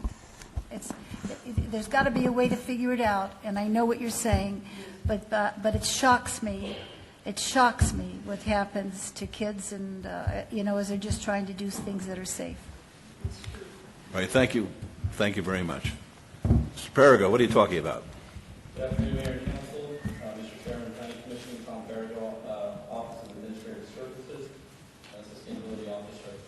Well, Mayor, the previous speakers have all talked about the sustainability elements of the new zoning code, and they covered that really quite well. So what I'm going to do is, in Councilman Ross's comments, a new way of thinking, a new way of looking at how we do things, thinking about the zoning code as a technological advancement that will do no less than help us to save the planet. To do that, I'm going to talk a little bit about consumerism. I promise it won't be too painful. But first, what I'd like to do is recap where we are since we met about 3 years ago and talked about sustainability. We were given a set of instructions from both bodies, and we were told to adopt a sustainability plan. While we haven't adopted a formal plan, we have a series of policy documents that establish a framework for a sustainability plan, so we can check that off as done. We were asked to examine the cost of urban expansion. We have not had the opportunity to do that. In fact, that's something I think that we've desired to do ever since I can remember. It's quite an involved kind of a study. We haven't had the time or resources to complete that. Perform a code audit that was completed in preparation of this code update. Evaluate incentives and mandates for green building. That was accomplished. We've revised our green building program, and it's quite a successful program. Promote green building benefits to homeowners. We've accomplished that. Adopt a heat island mitigation plan. We haven't adopted a plan, but we completed a study, and it has informed a lot of our documents. Establish a tree planting program. A lot of that is embedded in the zoning code, and prepare best practices report. We haven't quite finished that. So that's where we are in terms of following up with the direction that we were given 3 years ago, and I think we've made a lot of progress. That's not bad for 3 years. It's unbelievable. So the sustainability program really is driven by this concept of the triple bottom line, and this city is a leader in that regard. And somebody pointed out that that's not sort of common language to everybody. The triple bottom line is really thinking about everything we've been talking about. When we make a decision on how we build a community or any decision we make, we need to consider not only the economy or the cost of that improvement, but its impact on the environment and its impact on the community. And I have a quick sort of illustration of that. The Martin Luther King Boulevard project, when we designed it initially, the objective was to move as many cars through that corridor as possible at a rapid rate of speed. And it sort of ignored the sidewalks, it ignored the enhancements, ignored the impact on the community, the economy. And then we went and redesigned it. And now it starts to consider some of that triple bottom line thinking, so that there's landscaping, there's wider sidewalk. It's a safer environment for bicyclists and pedestrians. It's a much more inviting environment for businesses located in that district. And it certainly is a better roadway now for the people who live in that community. So this starts to embody the concept of triple bottom line thinking, the economy, the people, and the planet. So to go back real quick then, we've sort of divided our sustainability initiative into 3 areas: city operations, community programs, city codes, and regulations. The council actions, we've got a series of resolutions, as I said before, that sort of frame the sustainability initiative and that sustainability plan. Embedded in all of these actions are targets, and we are really making progress and ahead of the curve in terms of achieving a lot of those targets. I'm not going to go into that, because I just gave that presentation to a recent council meeting on the annual update. So let's move on. Just to recap real quick in city operations, again, considering that triple bottom line kind of thinking, we're a leader in renewable energy conservation in the city and our operations. Recently recognized by the Department of Energy as a top 10 city for energy strategy, and Nielsen Services ranked us number 7 in the municipal energy program. Green buildings, we require LEED certification in all of our new buildings. City Hall is definitely going to be a hallmark project for that. And sustainability practices now are commonplace throughout the entire organization. In terms of community programs, the community building program, Home Green Valley, we've completed over 600 home energy audits in the community, 75 retrofits. We've partnered with NV Energy to provide incentives now for more of the people who have the audits to complete work on their home to help them save energy. We partnered with the State Office of Energy on a $5 million grant from the Department of Energy, which we were successful. And it looks like we've been talking about about $500,000 coming to the city to implement community outreach programs. Through Green Shift program, we're establishing a revolving loan fund for people to access cheap, inexpensive capital to do these projects. And we've completed a number of community retrofits on for nonprofit organizations and low-income homes. So that's just sort of a very brief recap of a lot of the sustainability stuff. But we're here today to talk about actually the code. So the code portion of it, and you know, talking just a little bit about consumerism. I mean, the bottom line is we're a nation of consumers, and there's no question this is impacting the planet now. There's a lot of room to argue in this, and we'll get to that a little bit. But the design and the way we design and develop our communities has a lot of impact on our consumer patterns.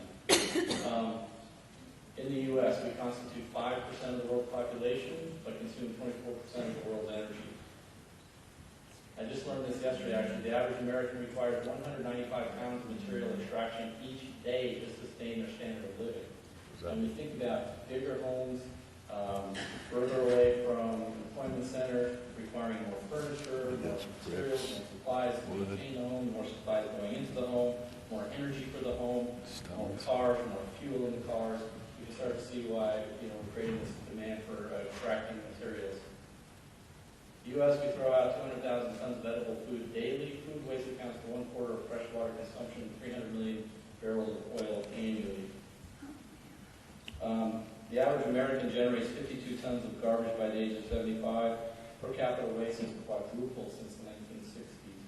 I was thinking about that, and I thought, well, I throw away about the same amount because I remember taking out as a kid at home that if I did, then we use as much waste at home 4 times what the average was back when I was a kid. So it's gone up quite a bit.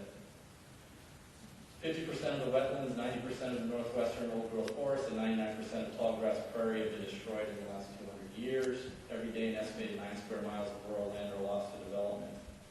Now, I mean, this isn't to be alarmist. This isn't, make a judgment on it. This is just sort of what is. And the question, I guess, is, can we maintain our standard of living without undermining the healthy functioning of the natural systems, right?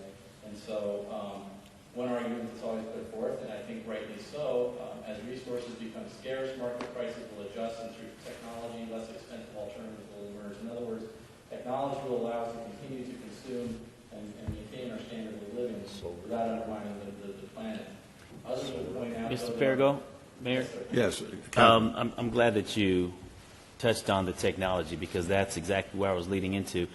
Mr. Perigo, the way I see it, and you can correct me if I'm wrong, the more technology that comes on, come on the scene, and I'm not against technology because it has really brought us a very long way in a very short amount of time.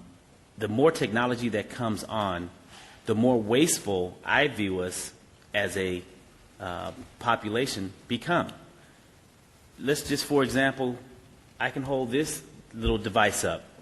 I have had, within the last 5 years, probably 10 cell phones because every 2-3 months, there's a new cell phone that comes out, and I, just like many others, go out and buy a new cell phone. Just one piece of technology.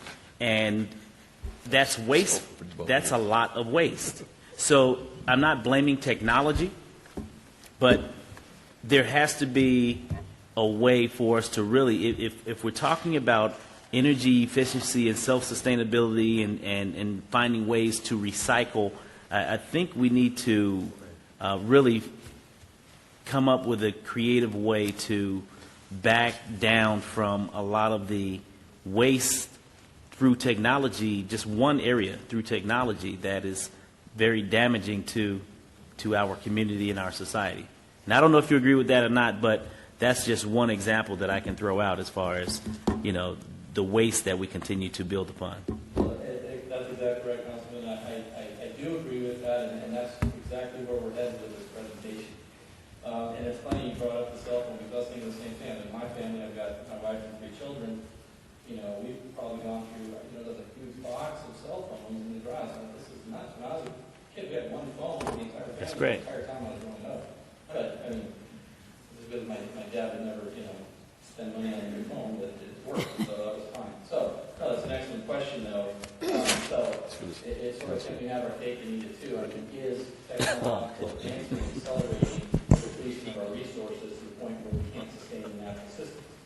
So, is it the sky is falling, or are we going to be able to solve this problem? Well, so other people would argue then that 1.7 billion members of the consumer class and growing, 40% of whom are in developing nations, we cannot continue to be sustainable unless we reduce consumption.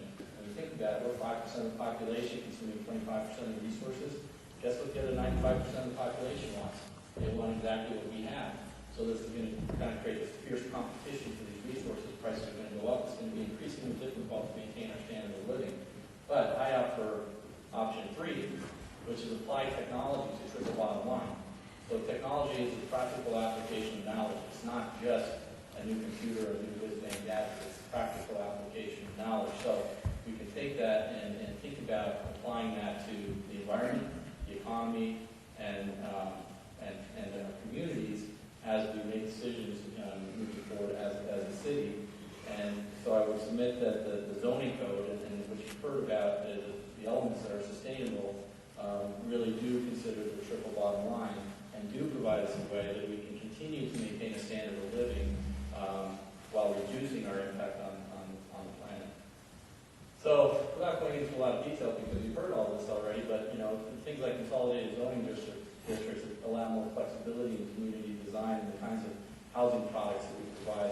You're going to find more dense, more compact development, which uses less energy, which, and again, with the nice amenities and the streetscapes and everything, definitely contributes to maintaining our standard of living, but with a lower impact on the planet. The complete streets, making the streets more safe so that people feel comfortable riding their bikes or walking, and perhaps you see more commerce at the street level so people can walk to maybe a neighborhood store and get the food they need for dinner that night, and not, nothing against, of course, big box, because with 3 kids at home, well, only 2, one's in college now, but we still purchase everything involved. But unfortunately, I'm guilty of throwing a lot of that away, and I think we all are. So, there are so many ways that this zoning code, if we are able to stick to it and follow it in our new communities, but also I think it's critical, as we're brought up time and again, applied to our existing communities.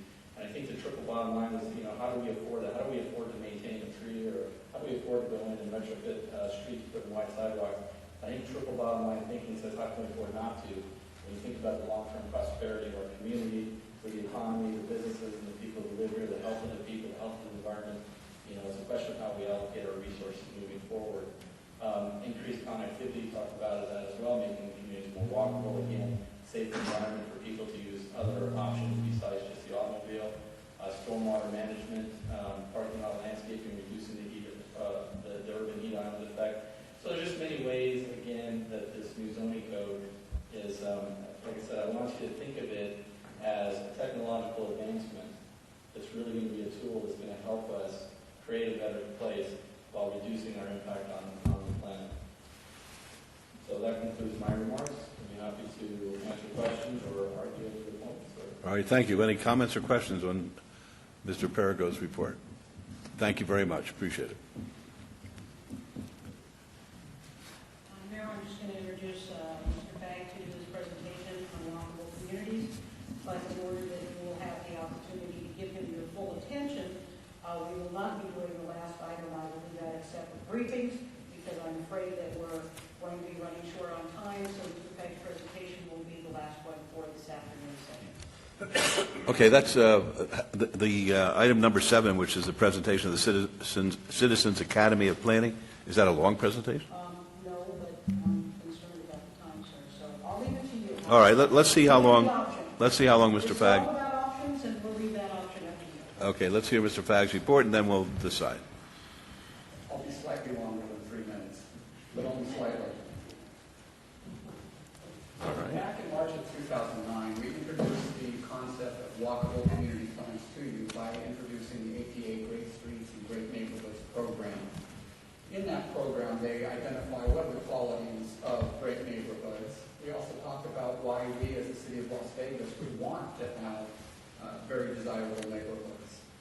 Also, it's important to recognize that you as an elected body have already adopted goals and policies and objectives that talk about walkable communities and great neighborhoods.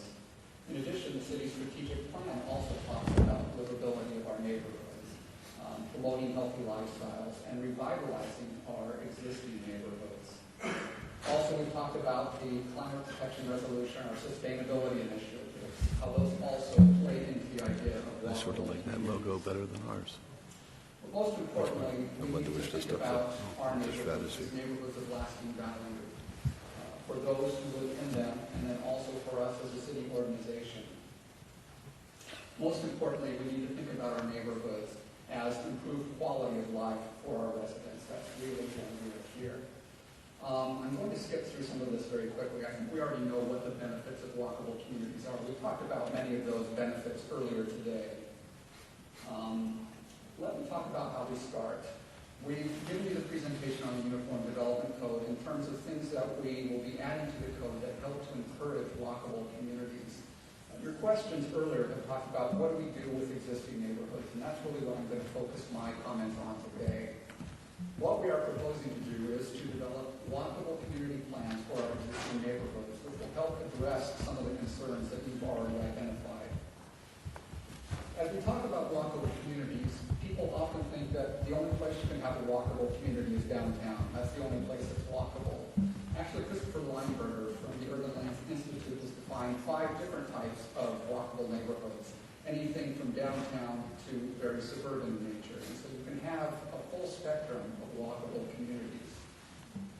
In terms of what we looked at here in the city of Las Vegas, in terms of where we start identifying walkable communities, we looked at the city map and we weighted several variables. We looked at residential areas that were in close proximity to commercial areas and had the needs of daily life within close proximity.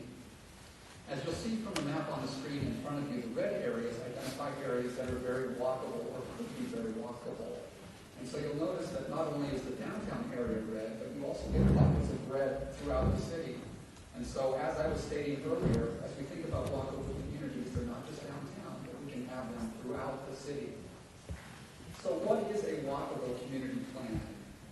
Essentially what we do is we look at those areas that are highly likely or have the characteristics for walkability, and we develop a plan area boundary.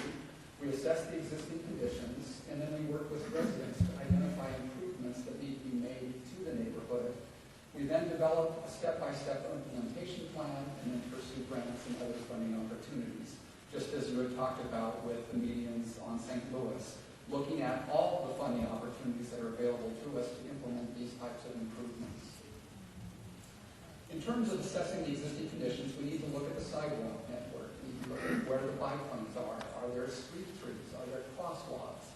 Is there transit available, bus shelters, and any other neighborhood amenities?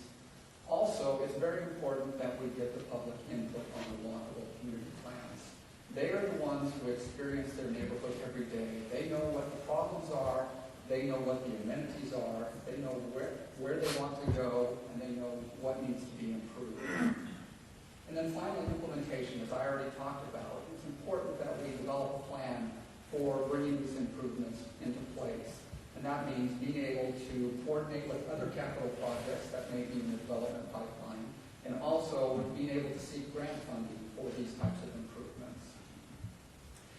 As I had mentioned, public input is very important to these plans. And when we started out on the first 2 plans we are currently working on, we decided to schedule a public meeting, and so we sent out postcards to everyone within the plan area. We put up flyers, put announcements on the website, and we were waiting for an overwhelming response. We thought people would turn out in droves to tell us what they wanted to improve in their neighborhood. And so when we actually held the meetings, we were kind of like the Kevin Costner character in the movie Field of Dreams. We thought, if you go, they will come. If you hold a meeting, they will come. And sadly, we were a little underwhelmed. I think we had 3 people at one meeting, and we had 7 people at the other meeting.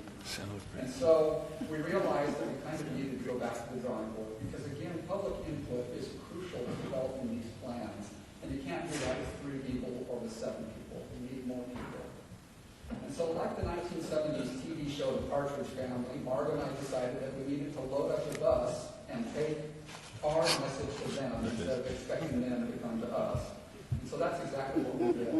In April and May, we attended 17 neighborhood association meetings. And so we went to where they were already meeting.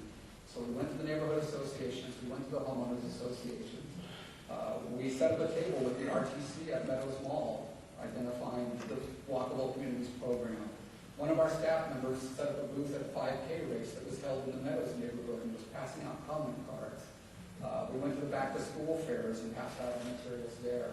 We also developed an online survey so that we could direct people to take the survey on our website and get their response that way. And that was much more effective than just holding a meeting and waiting for them to show up and tell us what they wanted. Let me go into detail on the two plans that we are currently working on. And number one is the Meadows Walkable Community Plan. And that's the residential neighborhood that's just immediately south of the Meadows Mall area, bounded by Decatur on the west, Valley View on the east, and Charleston on the south. Again, this neighborhood has all of the amenities that you really need for daily life. You've got a park in the neighborhood, you've got your health club there with the YMCA, you've got the Springs Preserve right across the street, which has all of those wonderful trails that you can go walking on. You've got 2 schools within the neighborhood, you've got banks, you've got a drugstore, you've got retail, you've got restaurants, you've got offices. One of the only things you don't have currently is the lawns right across the street on Decatur, closed up shop there. And so that's one of the things that residents told us that they need to have back in the neighborhood. As we went to the neighborhood associations, they told us a number of things. And Councilwoman Tarkanian, you already pointed out the idea that they would like to have pedestrian openings in that wall on Meadows Lane so that they can get across to the mall. And not only do they need those pedestrian openings, they also need safe crosswalks so they don't have to dodge cars going back and forth. They also told us that they would like some shade along their sidewalks, because you know it does get hot here in Las Vegas occasionally. They would also like to have slower traffic on Alta. That was one of the things that they pointed out, that traffic tends to move a little bit too quickly through there.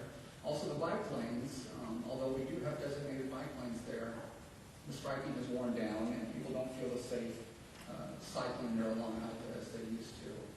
They also talked about the need for benches for people to rest. This is something I wouldn't have thought of, but is that, you know, our older population, they like to walk, but they need a place to rest in between. And so, you know, those of us who do triathlons don't think of those things. So this is why it's important for us to get the input of the neighbors, because they think of this type of thing for us.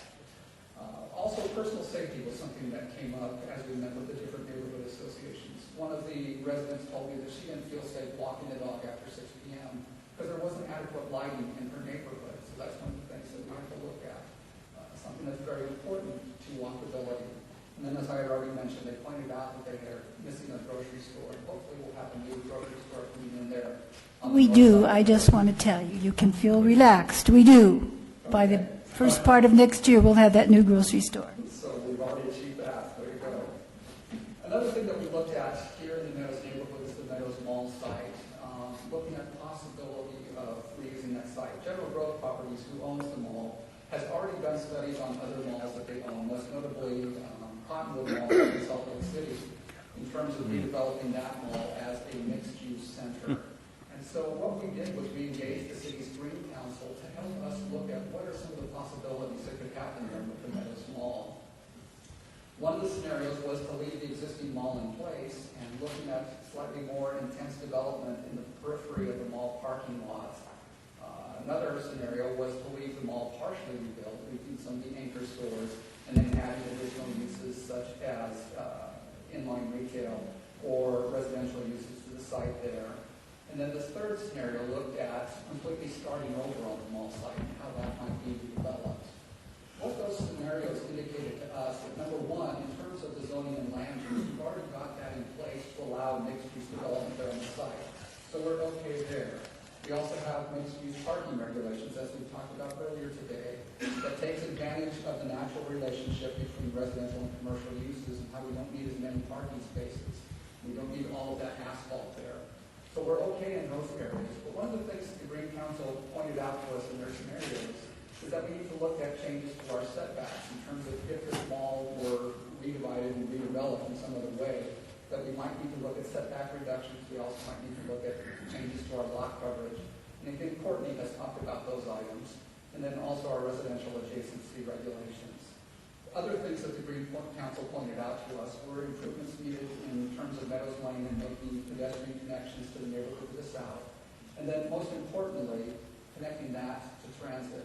That if we're going to develop more intensely on that site, then we need to bring in transit as part of the equation there.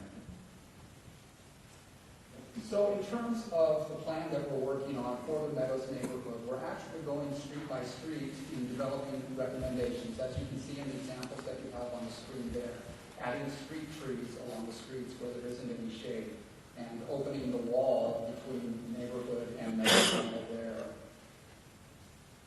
In terms of the implementation schedule, we're in the process of working on the draft document. We have given that over to Public Works to review the recommendations for us so they can tell us some of the things that we need to look for. For example, some of the things that the residents may have suggested might not be doable in terms of the right-of-way that we have available. And so we need the input of Public Works in order to finalize that list of recommendations. Once we have that draft plan ready, and we hope to have that ready in the next couple of weeks, we'll be taking that back out to the neighborhoods again. So we'll be going to the neighborhood association meetings and presenting the draft to them, seeing if the implementation steps that we're proposing matches what they originally suggested to us. And then we hope to bring that back to you later this year.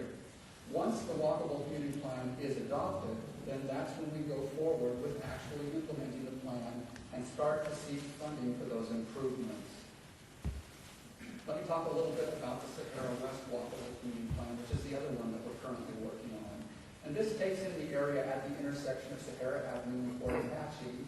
And just like the Meadows neighborhood, this neighborhood also has a lot of amenities already in place that makes it very walkable.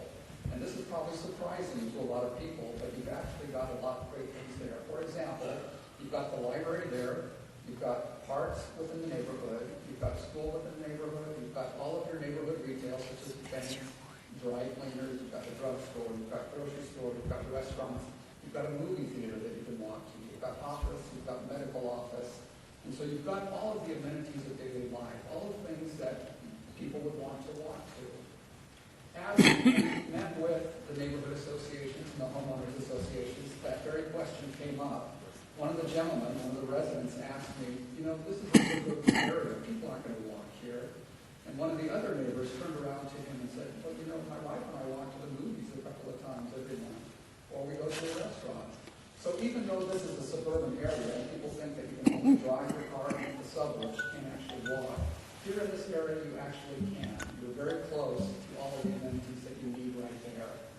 But there are a few improvements. Again, people are concerned about safely crossing the streets. And with Sahara and Fort Apache, you've got a lot of high traffic, high volume vehicles moving there on those streets. And so that's one of the things that they talked about, was needing to make the crosswalk safer.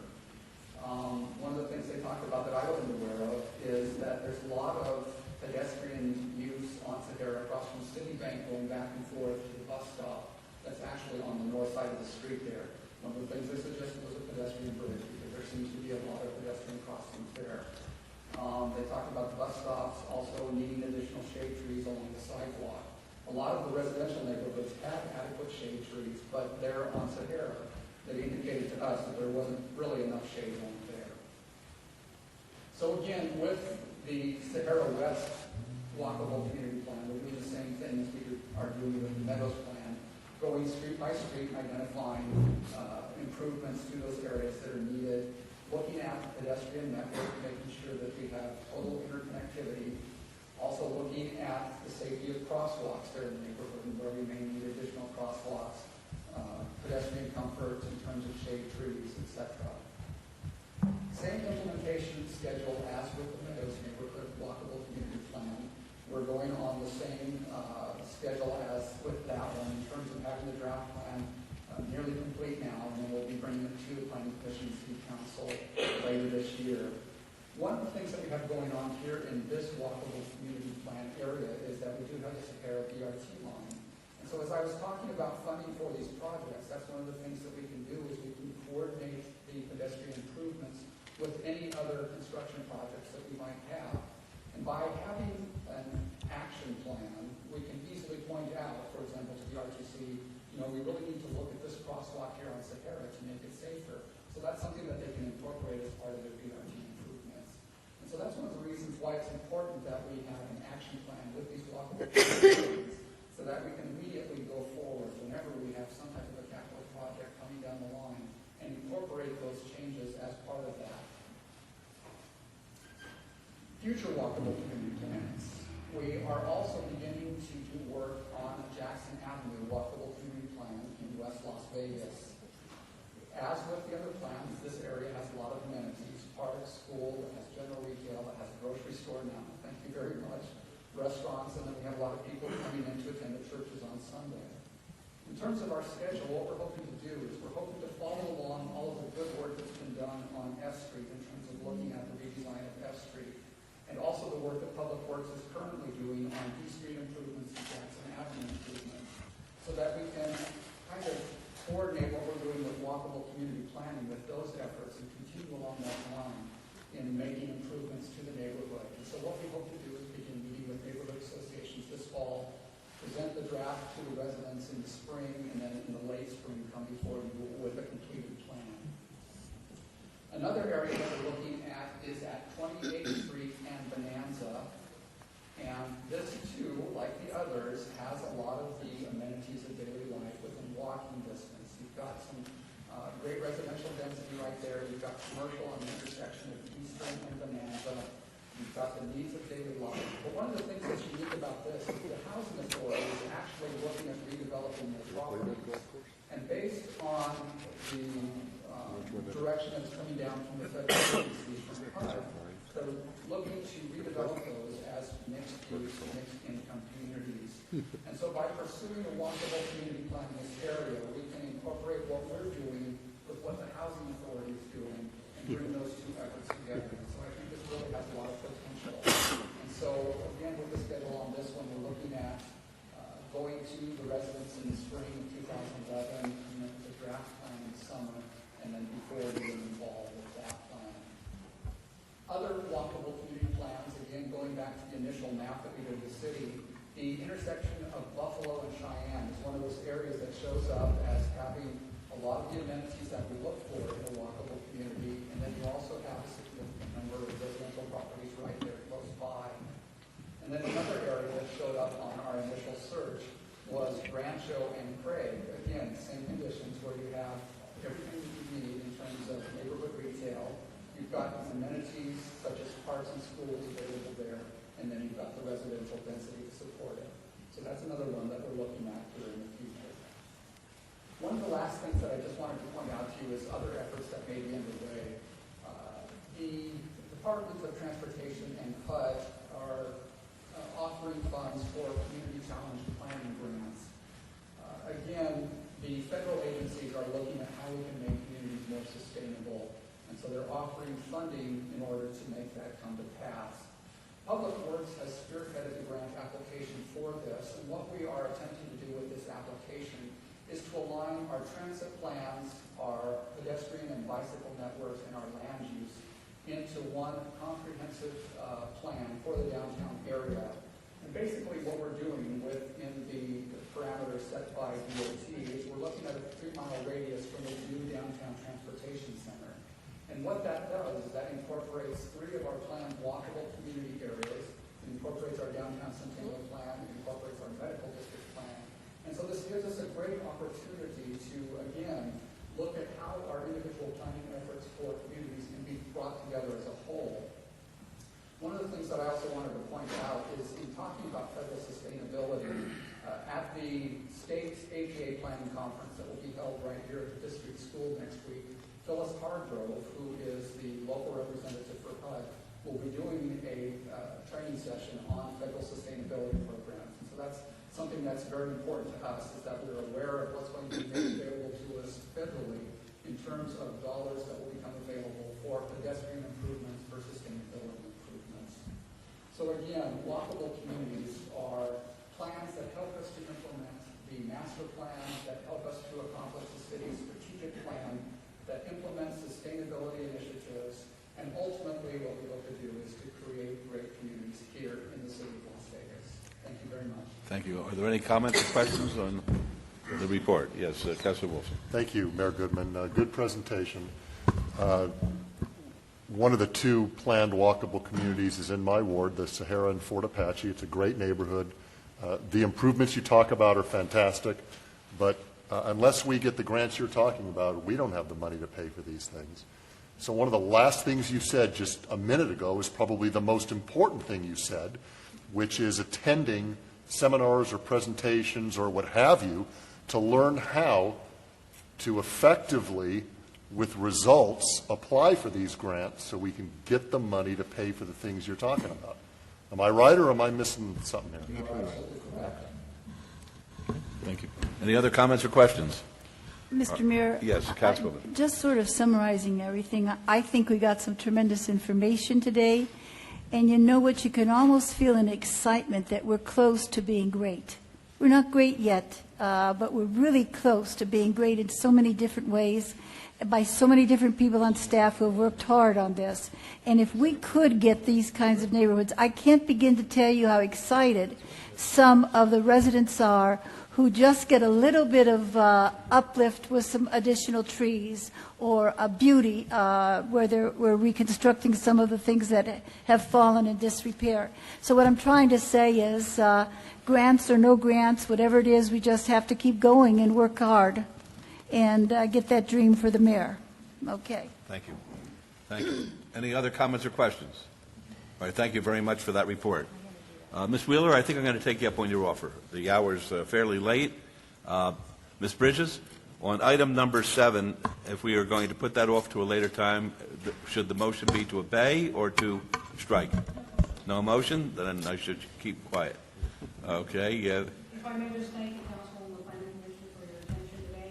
And as the Councilwoman indicated, many of these ideas are forward-thinking. And as when we meet with the citizens groups, what we say is that we bring these plans forward, we get the buy-in and the input of the community, we bring it forward to the Planning Commission and the City Council for adoption, so that as funds become available, as we seek them out, then they will be implemented. So when we meet with the neighborhoods, it is not with a promise of immediate funding, but that we realize that the plans need to be in place so when we have the opportunity to pursue the funding.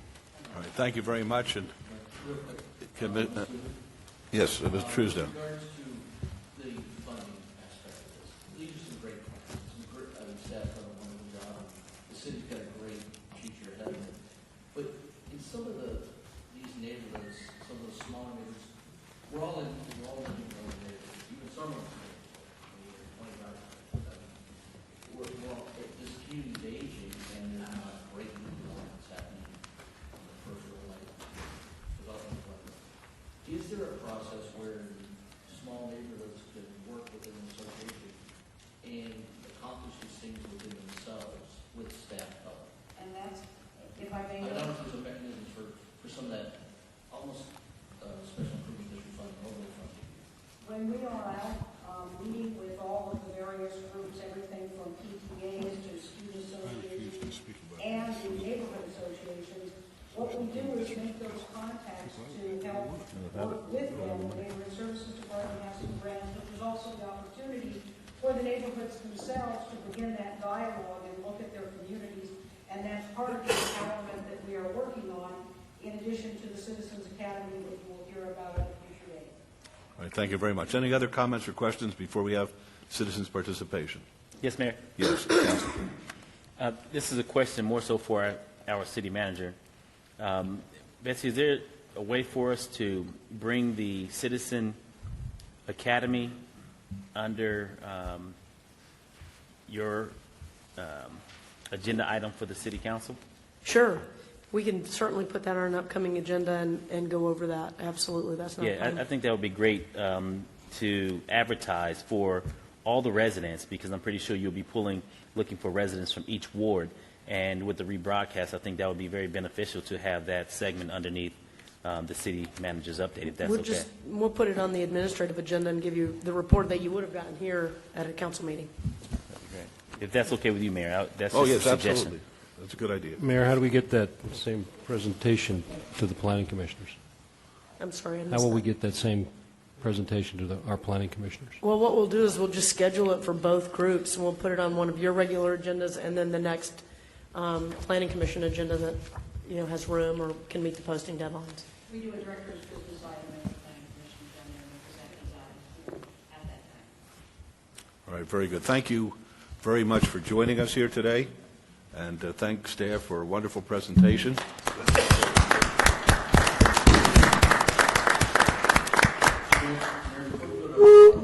Our next item. I'd like to take a minute to introduce to everybody here the newest planning commissioner to the City of Las Vegas Planning Commission, Todd Moody. This is his first meeting, and he did wonderfully.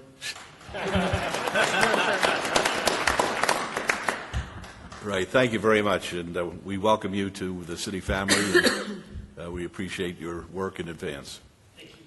Okay, item number 8 is citizens' participation. Public comment during this portion of the agenda must be limited to matters within the jurisdiction of the City Council and the Planning Commission. No subject may be acted upon by the City Council or Planning Commission unless that subject is on the agenda and is scheduled for action. If you wish to be heard, please come up to the podium, give us your name, and we'll put the 3-minute timer on. Good afternoon. My name is Jan Porter. The mayor knows me as an associate of Mark Duffy, who worked on sustainable communities in NAIA. That's right. And Councilman Wilson knows me as the general manager of Holy Ranch. We are so excited about the Walkable program. And we have staff coming out to talk with us on October 16th. We are moving forward with this at Holy Ranch, and we're working with your competent staff on a 5-year plan that will help make our community more walkable.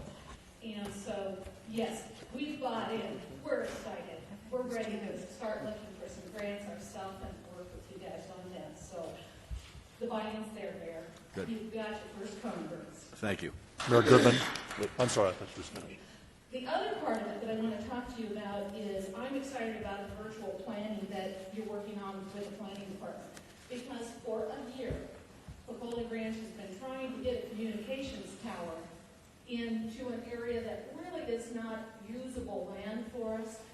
And so I'm going to go back with some renewed enthusiasm to try and get that communication tower, because in order for us to pay for it, the Walkable Las Vegas, we're trying to find a new revenue source, and we've been kind of frustrated with the whole process of trying to get the planning department to see that, a little strip of land that's probably as wide as this room and only 12, 14 feet deep is really not open space. So we're going to come back again, look forward to seeing you guys, and we'll make some progress. Mayor and Councilman Wilson, you guys are awesome. Thank you. Mayor Goodman, real quickly.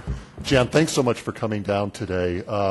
You represent a great area in the city of Las Vegas. The Piccoli Ranch area is in and of itself a walkable community.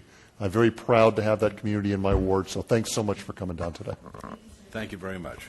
All right, would anyone else like to be heard? Good afternoon, Dick Geyer, President of 18B, Las Vegas Arts District Neighborhood Association, Secretary of Whirligig that runs First Friday, newly elected treasurer of the Downtown Las Vegas Alliance, and the advisor to the Las Vegas Sculpture Park. So I've been at this for almost 12 years, trying to do my best to help out the various people there who own properties and want to develop things in Las Vegas. So I want to start by thanking Councilman Ross for his passionate appreciation for these changes that are being made. Of course, Mayor Pro Tem Reese, who's been helping us out for several years now with various things that have come up. The mayor who has really championed the development of downtown, the redevelopment of downtown. I want to say, particularly now that it's time for us to get together with Mr. Nichols and perhaps we should a little earlier to talk over the reality of how the various departments have been functioning in the downtown. I think he knows from the group sessions with Brett Wesley and Wes Isblett, their input. We are extremely gratified to find out that there will be changes made, because it has been extraordinarily difficult for the poor developer, not the ones that didn't build, but the ones that just want to change the use of a building from something to something else, to go through the process. It has been a real trial for these people. They don't have lawyers like Mr. Kemper or Bill Curran to represent them.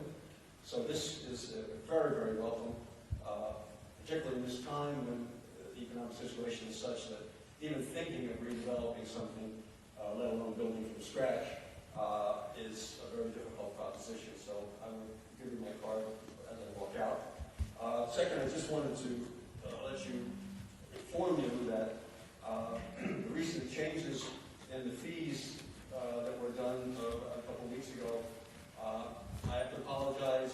And I was thinking of coming, and then I didn't realize what time it was to say a few things that I missed it. So I do want to say today that we are working now with Bill Arndt, and by we I mean Mr. Worthington Rich of the Molaski Company who runs the downtown Longitude, who's the president, to see if there can't be some relief for the RDA in general, perhaps, and for the Arts District in particular, to raise fees on these small buildings or developments or whatever we might do there at this time could include some of them being done, unless, of course, the changes that are being made in the way the process works result in less cost to these people, because it's been common for everyone who's developed down there recently in the last 10 years that I've been there to have cost overruns due to difficulty in understanding what each one of those pillars was asking them to do.